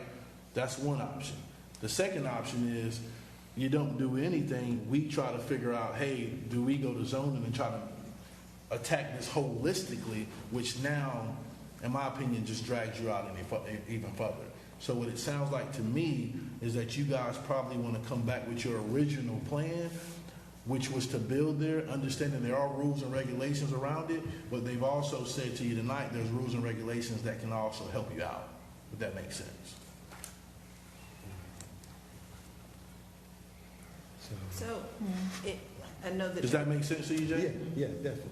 Everybody's kind of ruminating on that. So as far as action for the board tonight, if you're inclined to follow Mr. Stewart's position and continue this item to next month to allow the prospective buyers to bring their plans back to you in pictorial descriptions or in writing, you can entertain a motion to continue this action item to the next regular meeting. If you would like to do the study that I forecasted before, you can make a motion to that effect. But I think staff and I think the Chapman family is looking for some action tonight. And last thing I'll say in regards to this, again, I just professional discernment is, Steve, I understand your stance and what you're saying. And I hear you saying, hey, the folks are telling you they can't do it in 24 months. I also hear what Mr. Reggie is saying is people haven't been educated on the subject matter to be able to say, okay, hey, how do I approach this, right? So to me, the answer in that is in this restrictive covenants, which gives some leeway to help people along the way, understanding that for them, they're saying, hey, 24 months is a bit much, but through some education and maybe meeting some of these other folks that are doing development here, perhaps they can do it before then. But I do want to just say, and I understand in the conversations you have, I do understand where your stance is at, and I do understand what Reggie is saying as well. But in the conclusion, I guess the board chair, just my stance would be, it sounds like you guys should go back to the table, come with a plan to present to us to put a structure on that lot, and hopefully the board will table that and we can visit it next meeting. I do have a question though. It did look like they have restrictions on the type of structure that go on the property? That's a genuine question. I don't know what the restrictions are. Well, zoning is a residential zoning district, so the structure would be limited to a residential structure. So I couldn't add it, just have it added on to the property I own since it's right beside me. You're talking about recombining that parcel with the parcel that the store is on? That's a potential. If you, I'm not your lawyer, so I can't tell you what you can and can't do. But certainly, if you were to attach covenants, that would be a very difficult thing for him to recombine the property with a commercial property, knowing that the deed for that property has restrictions that require residential construction. So are we saying that they can come back next month, give us the information that we have been used to having, whether it be through writing or with pictures, and then they ask for, instead of the 24-month, ask for the 48-month? I'm talking about with a new plan for building, or is that something that has to be done to change the actual time frame?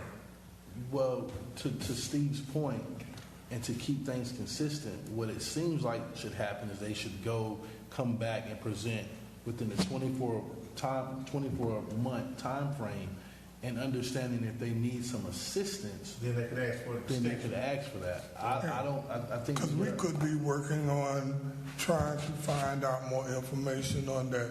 What was your terminology for if they getting out of that grandfather position that commercial couldn't expand?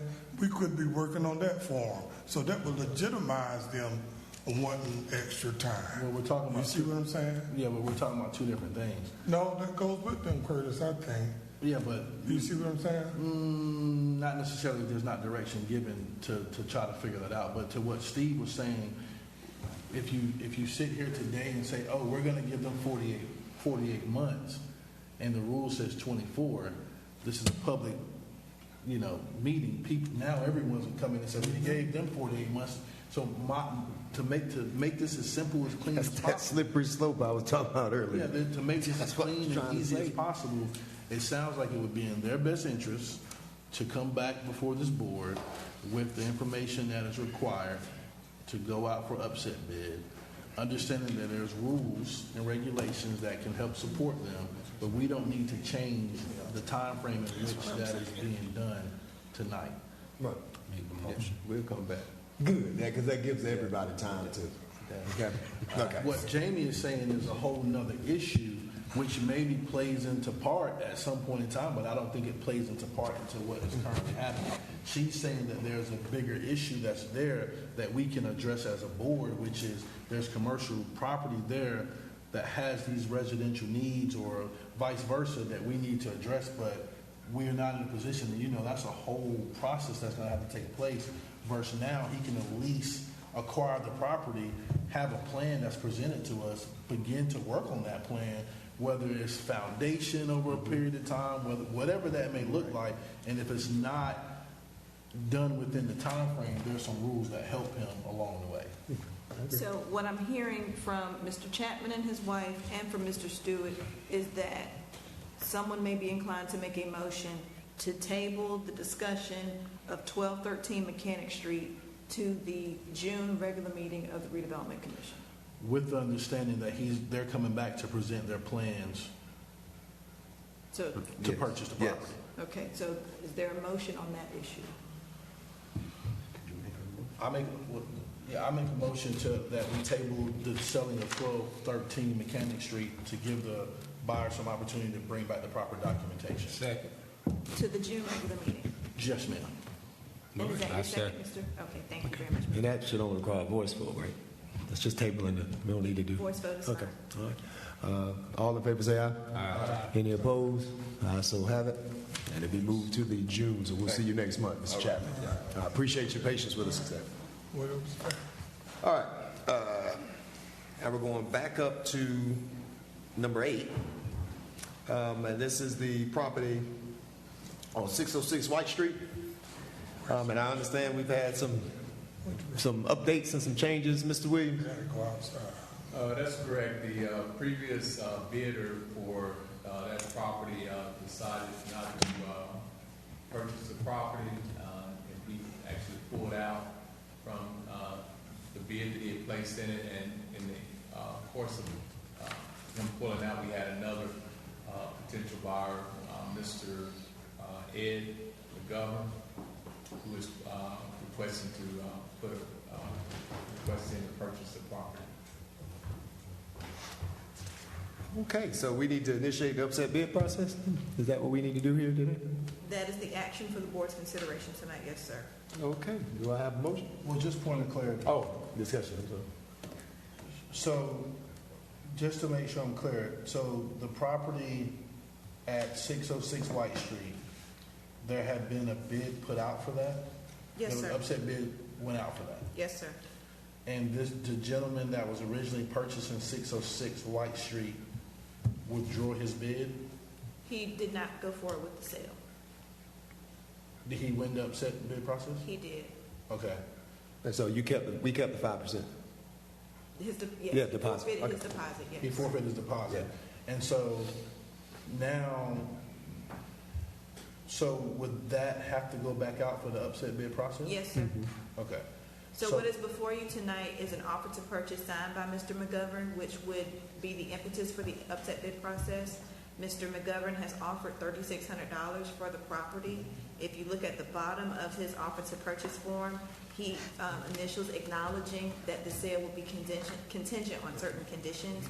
Those conditions are set out in the Exhibit A, which include construction of a residential dwelling within 12 months, that if construction is not commenced within 12 months, it reverts back to the Redevelopment Commission, and that any dwelling that's not occupied by the owner must be sold or rented to persons of low to moderate income, and that there are no wrecked or junk vehicles that can be stored on the property.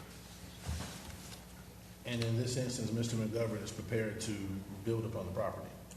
According to his offer to purchase, he acknowledges that his offer to purchase is subject to the conditions and requirements set out on the document that I just referenced.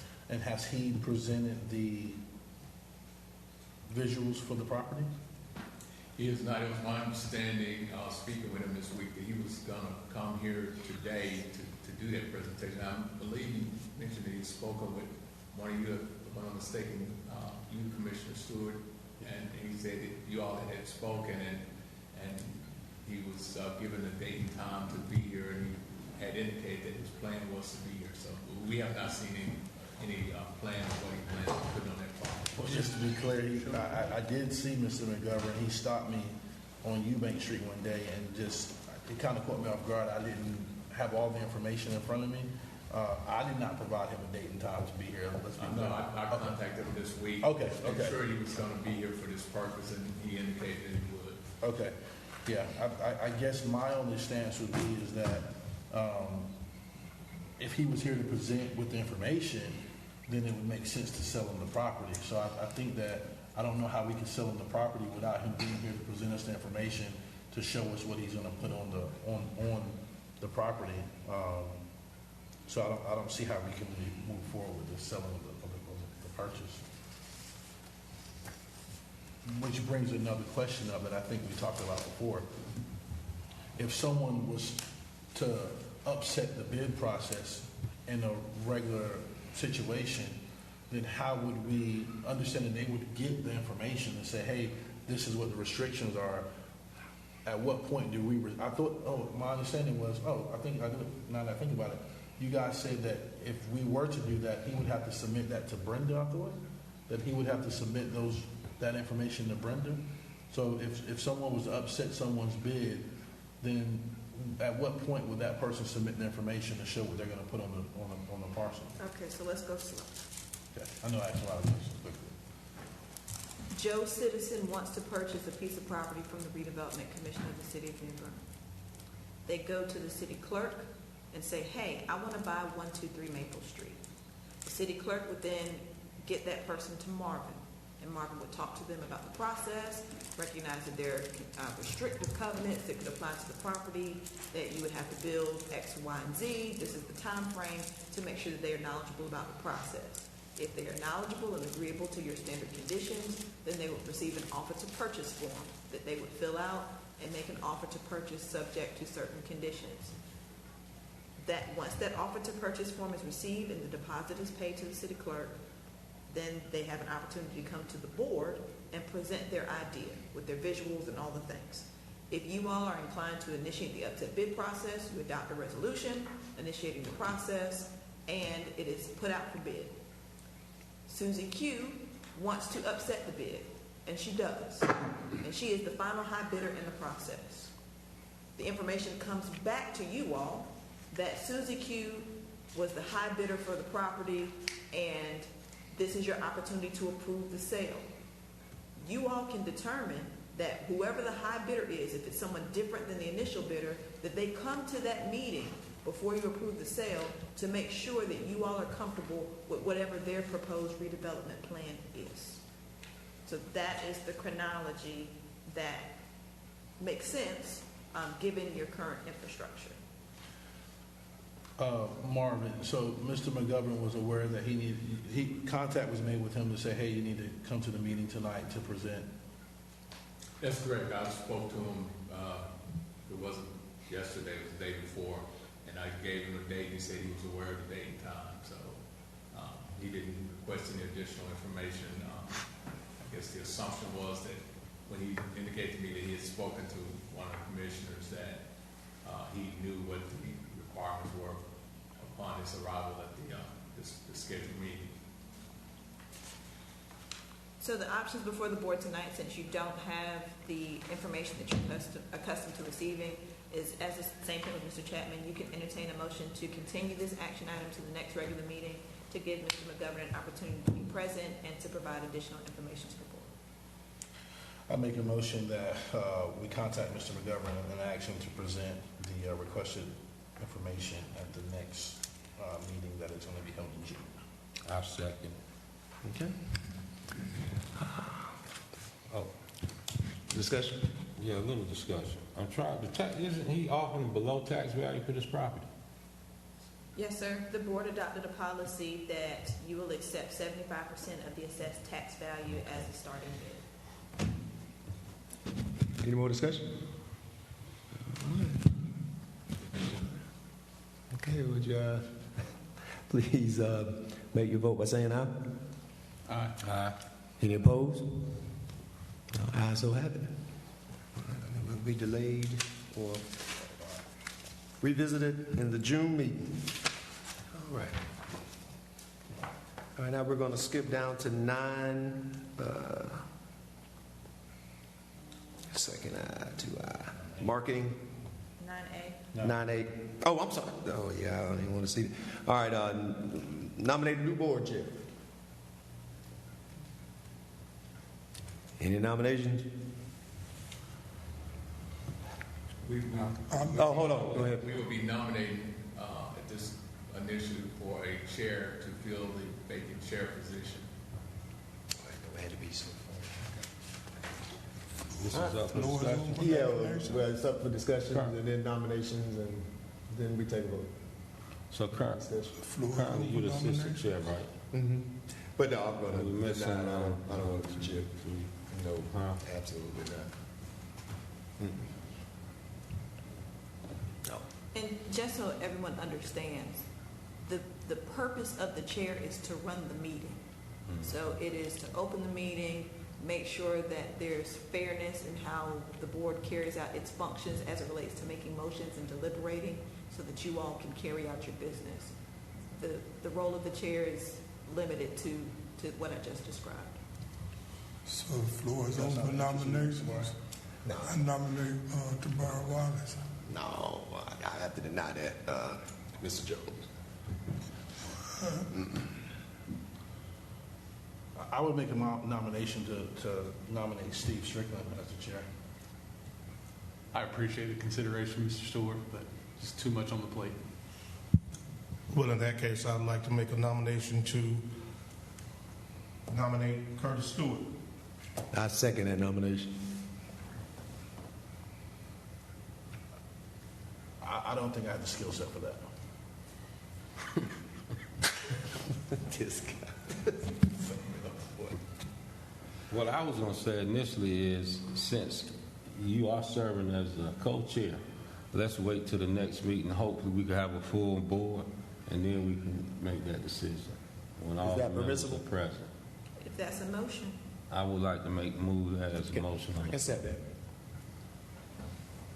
So just so everybody's clear about the motion that is currently being voted on, it's a motion to continue the board's discussion about nominating a new board chair to the June regular meeting so that the board can have more participation from its members.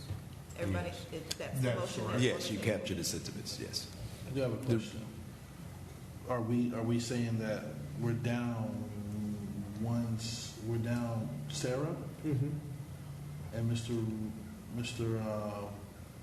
Dillahunt stepped down? Step down. So are we saying that we're going to push that out to have participation from Sarah? Mm-hmm. 3 people denied. Would you like to, now, Mr. Morgan? So does there need to be a motion made to table that for next? No, sir, there's a motion and a second on the table. Okay. But we got to discuss. So we got to make sure everybody's heard. Well, I guess I'm just saying that, I mean, you know. I mean, I can honestly say this. What you just said, I definitely don't feel I have the skill set to take the chair position at this moment. I'm learning, and I would like to learn more. I would like to learn more of Robert's rules. We've already had 1, 2, 3, 4 denials, so what else can we do but wait for her to return to see if she would be interested in it? Now, would I take one for the team? If no one wanted to step forward, I work well under pressure. I would at that moment. But that's not anything I would like to do either. So there's no other option today but to chair to the next meeting. So we can move on to the next item on the agenda. Any more discussion? I will just ask the question, I mean, probably not the appropriate time, but do we know where we are on open seats being filled? Any insights from the Board of Aldermen on that front? The decision to possibly fill the open seats were deferred to a later date after we have an opportunity for the Board of Aldermen to have an opportunity to speak to the commissioners, which right now the ask, which is later on since we're discussing it, the current ask is for the to have the Board of Aldermen meet with the commissioners on June the 9th at 4 p.m. for those all who are available. Is that 4 p.m.? Correct.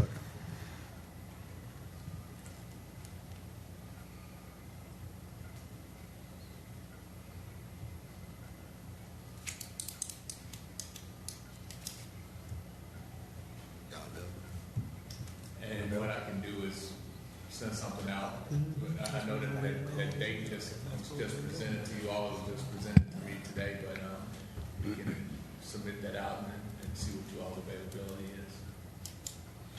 Yeah, because last night I thought that, so is that based off of the meeting last night? Because when I was listening to the board of meeting last night, it was saying that they were going to be, there was a couple potential dates that were going to circulate. So that was confirmed today? There were certain dates that were circulated amongst the Board of Aldermen to see the availability, and that this was the date that they decided upon. Okay.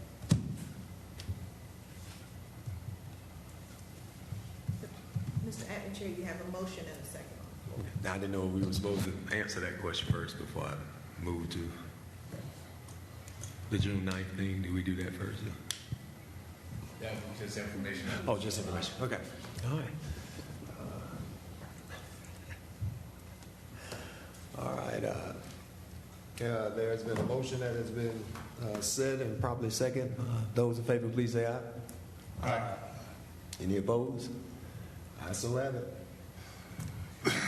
We'll go on down to marketing.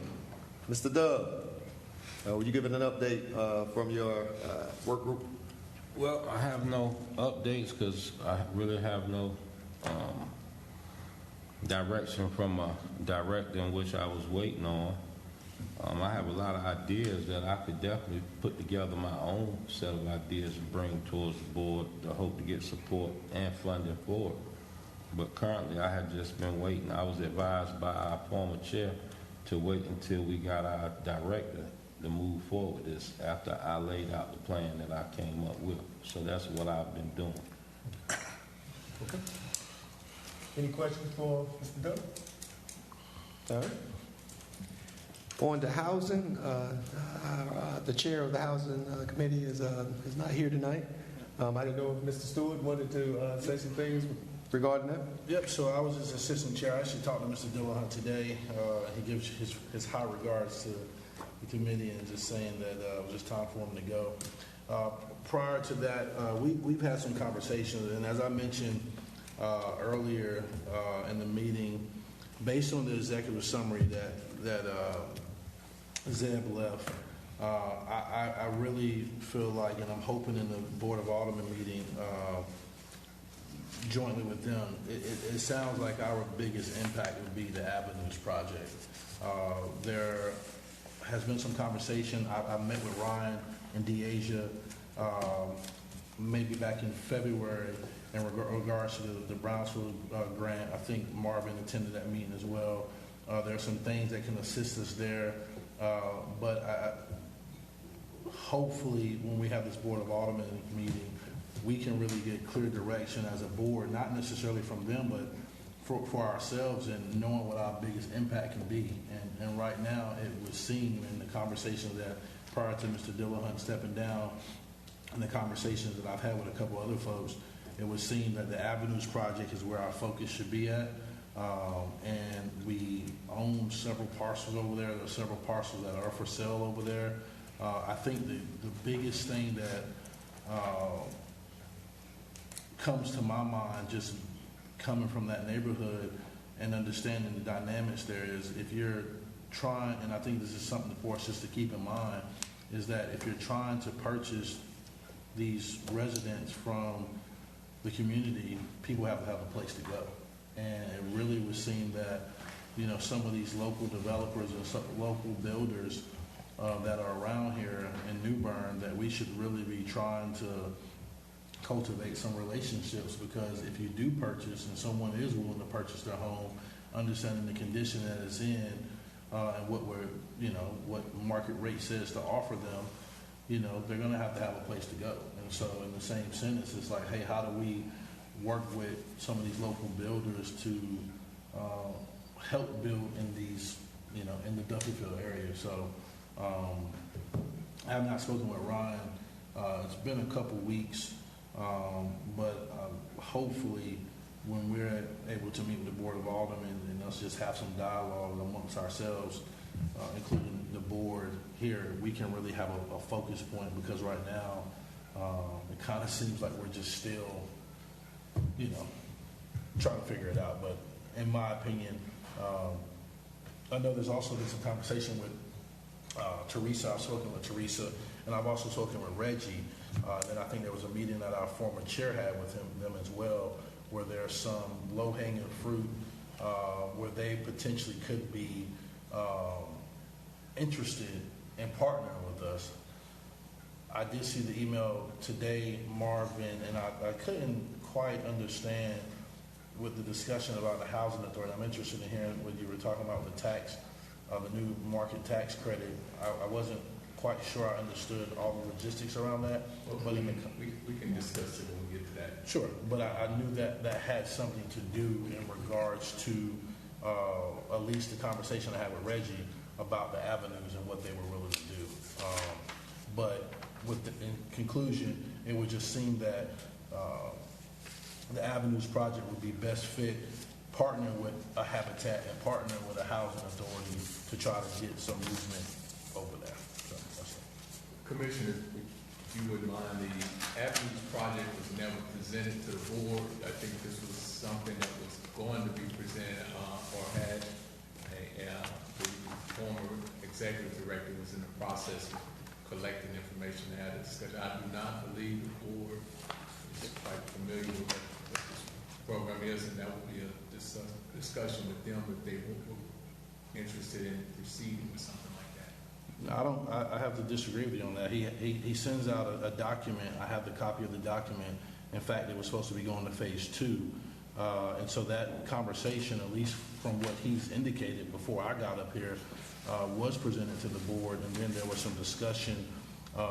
There was some site identification. There were some other things that he listened. And I think yourself and the city attorneys on the email, but from what the document says, it has been approached to the board.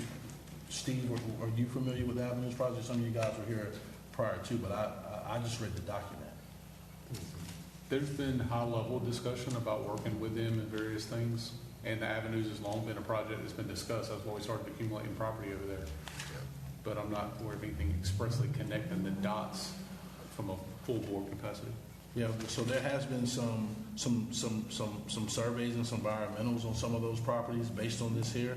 But I guess is your stance, Marvin, that there should be some more discussion around that because people aren't familiar with that, or is it just a high-level conversation that's happened? Because based on his executive summary, he had been doing some things in regards to that. And I just, again, I hadn't talked to Zeb personally about it. I just read the document. I believe the information that you have was his executive summary as he was leaving the position, and that was information that he was working on, but I do not believe, and I could be mistaken because I wasn't in all these meetings, but the information that was presented to me during the course of our meetings that I have to him on Monday morning was that this was a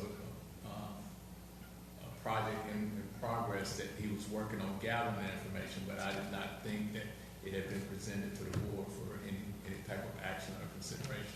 Got it. So it would seem that would be something, hopefully, that when we get with the Board of Aldermen, that we can talk about and we can all come to an agreement on what our focus should be, because, again, as I've mentioned several times, it seems like that would be the piece that we can have the biggest impact on at this time.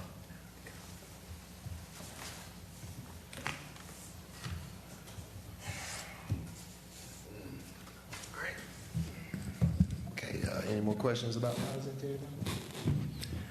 All right. Mr. Morgan, updates on neighborhood.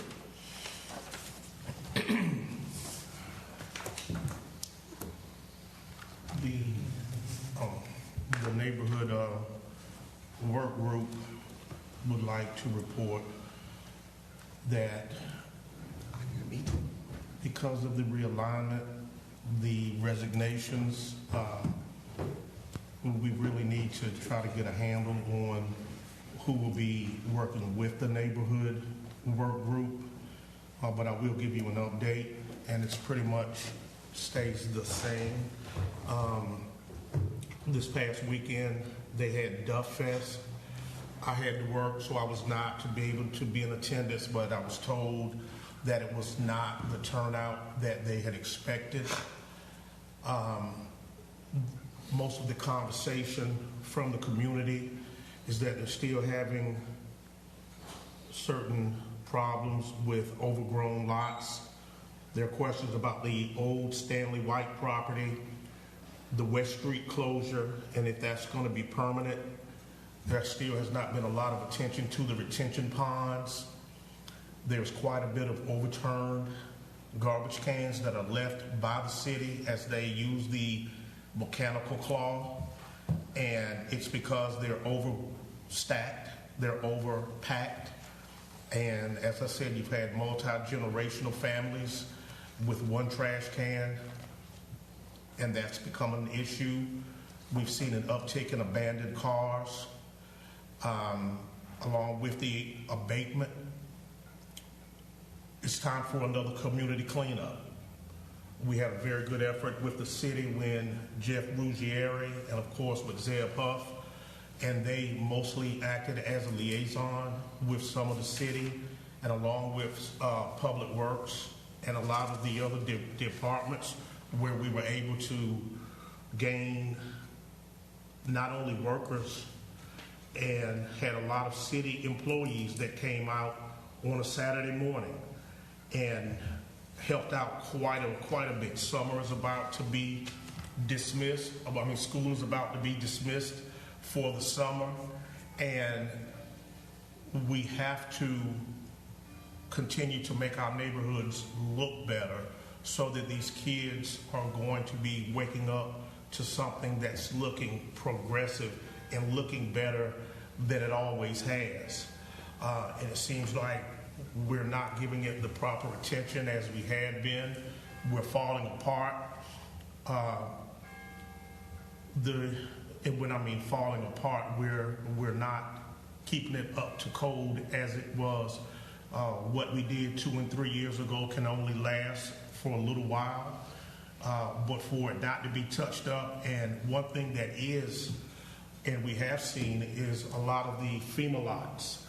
The city is busy over in the area, so it's just not that they have neglected it. There are a lot of places that are cleaned up, but a lot of those places that have not been usually cut back and groomed, they're not on the schedule to be cut back and groomed. And a lot of these are city properties. I do have a flyer from the People's Assembly. They're going to be having a community movie night on May 16, 2026 at 3 p.m. at the Broad Street Christian Church. This is going to be free. It's located at 802 Broad Street. You have to RSVP by May 11th. For more information, you contact Barbara Sampson. There will be a free movie, which will be Spider-Man, the Spider-Man movie, and there will be free movie, free hot dogs, popcorn, and drinks, and of course, the community is invited to attend. But as of right now, the redevelopment area is continually to be blighted, and we have to make it look differently, and we have to show it some love physically. And that's been the report of the neighborhood work group.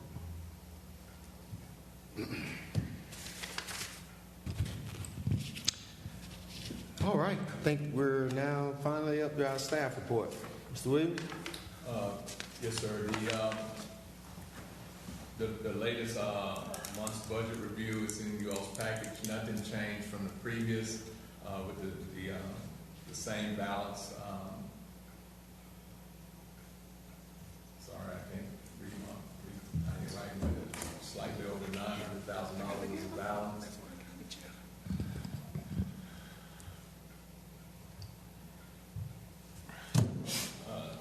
$915,000 sent this, the last recorded or reported balance for you all's budget, for your current budget. There was a discussion during the last budget discussion with the Board of Aldermen, and during that discussion, there were some decisions that were made. The two major decisions that were made was that the $4,500 that was in the redevelopment commission that was sitting in that budget was moved back into the general fund due to the fact that that was for utilities, and you no longer are paying utilities because you have since gotten rid of the houses on Walk Bellamy, so there's no, the board decided there was no reason to have the money sitting in that particular budget, as well as $1,200 for food and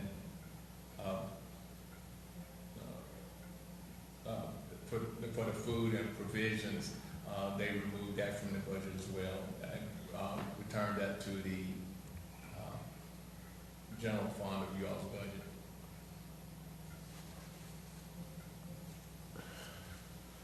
As previously indicated, the properties at 828 Eubank Street and 1129 8th Street and 1135 8th Street, those properties were approved for sale after the upset bid process was, and basically it needs now just for you all's approval to go forward with finalizing the sales agreement.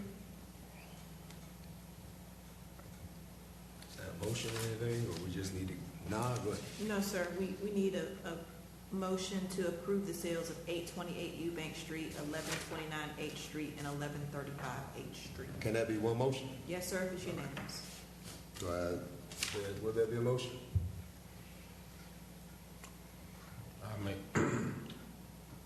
They understand all the stipulations in this contract, right? Yes, sir, they have signed indicating that they understand what the conditions Box are. check. Yes, sir. Okay. Well, I move to approve the sale of those two properties, all in one motion.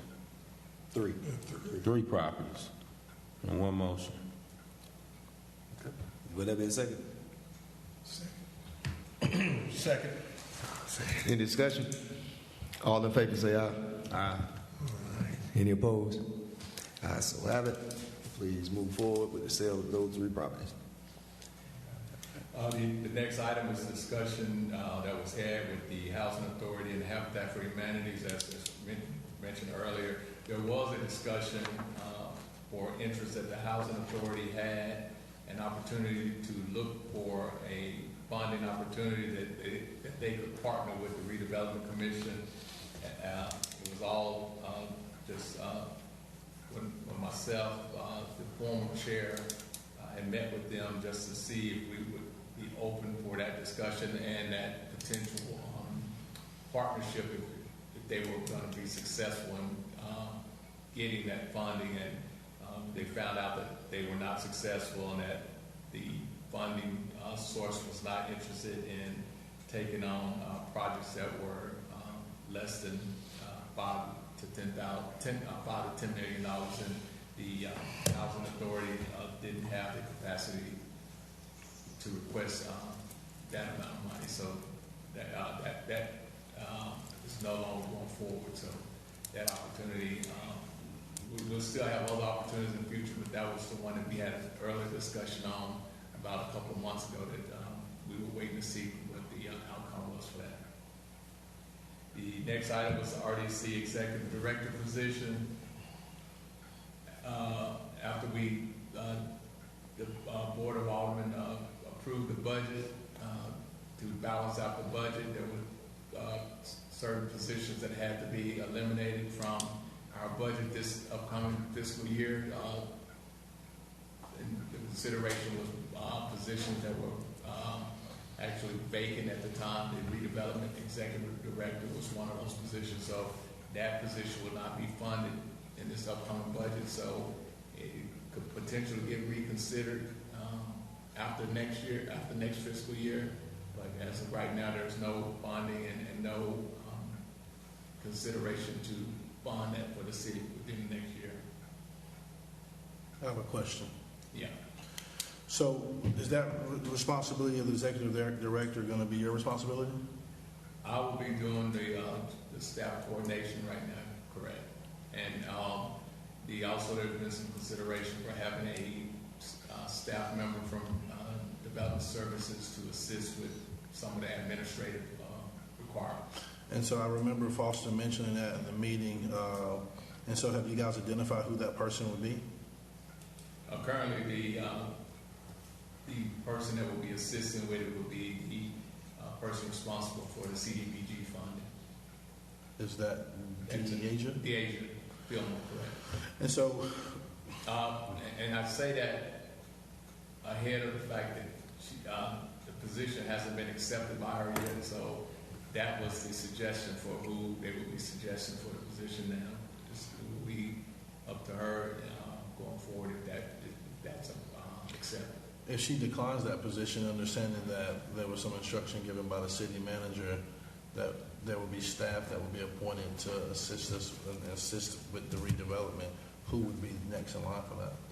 We've not gone down that road yet. At what point do you expect for her to be able to accept that position or not? There's still discussion. I mean, as of right now, the budget was just approved yesterday, so the discussion is just now really beginning. Beyond that, there's no speculation as to where we go if the position is not accepted. I think Foster mentioned that when the budget was presented, I think about a month ago, he mentioned that I was at a meeting, and so that's why I asked that question. I guess I just say with that, understanding that it's not an executive director position, and I've heard the reference to that a couple of times tonight. It just seems like that's a lot of responsibility amongst the responsibility that you currently have, and I just hope that we're able to get the attention that we need and the leadership and the direction that we need as that position is now vacated. If we can move forward to the next item items number 5 under that is the request for the Board of Aldermen regarding goals and objectives that I previously mentioned the date. During that course of during those discussions, I think at that point in time we'll be discussing how we would be moving forward and what other options or opportunities we may have for more skilled or specialized assistance if that becomes one of the items that need to be discussed. Sure. And the other thing, myself and a couple of the aldermen had an opportunity to have some discussions about manufactured homes and what interest the board would have in pursuing some options for those, some of the vacant lots that we have. I would ask you all if you have an opportunity to go and down East homes, manufactured homes, have some model homes you have an opportunity to look at, and you should see the quality of what we will be asking you all to consider. And if that is a direction that the board wants to go, there would be a requirement to get a text amendment that currently does not allow manufactured homes in the RDC overlay district.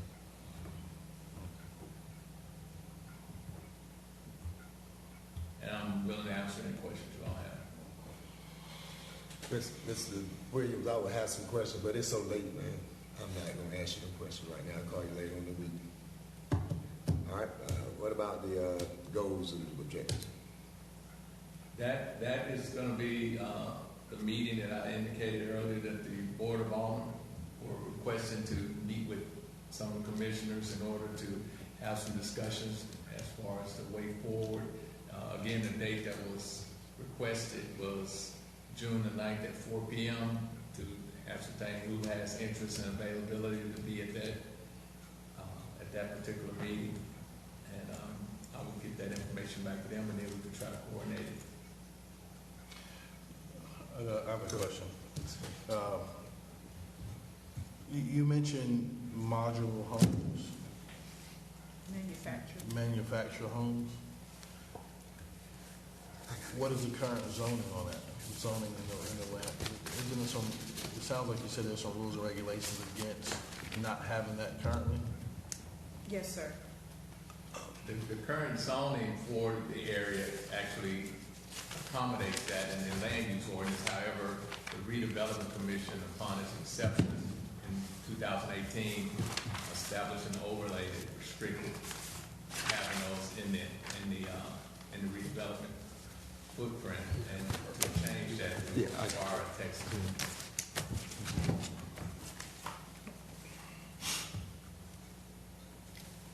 So that conversation would be, that's a conversation to have with the Board of Aldermen, or are you just kind of throwing that out as an idea or a conversation starter, or? Mr. Williams, give me 1 second, Ms. Zach. I need to make a motion to make Robbie Morgan vice chair to gavel this meeting till I have got to go. I have got to go. Is that okay? I make a motion for Robbie to be acting chair. The acting chair to close out the meeting. Do I have a second? Second. All in favor say aye. Aye. Okay, I so have it. No opposed. You have the gavel. I got to go.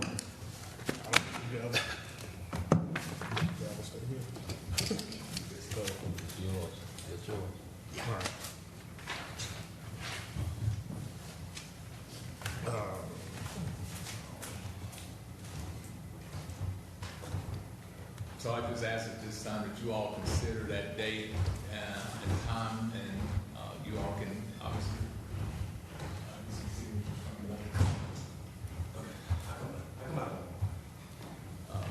So you all make consideration for that date and time, and I'll be able to present that to the Board of Aldermen for you all's ability to be present at that requested gathering. You asking? Correct. Yeah, so far I will be able to. At this moment, I can say yes, I can be there. To make it easier for me, if you all don't mind, just if you could send in, I'll send out an email requesting you all's availability, and please just let me know with that.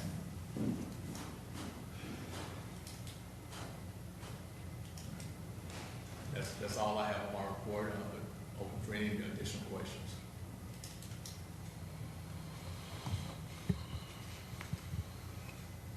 If there's no other questions, the next meeting is scheduled for June 10th at same time, 6 p.m. We currently do not need a closed session. Well, in that case, we would like to have a motion to adjourn. I second that.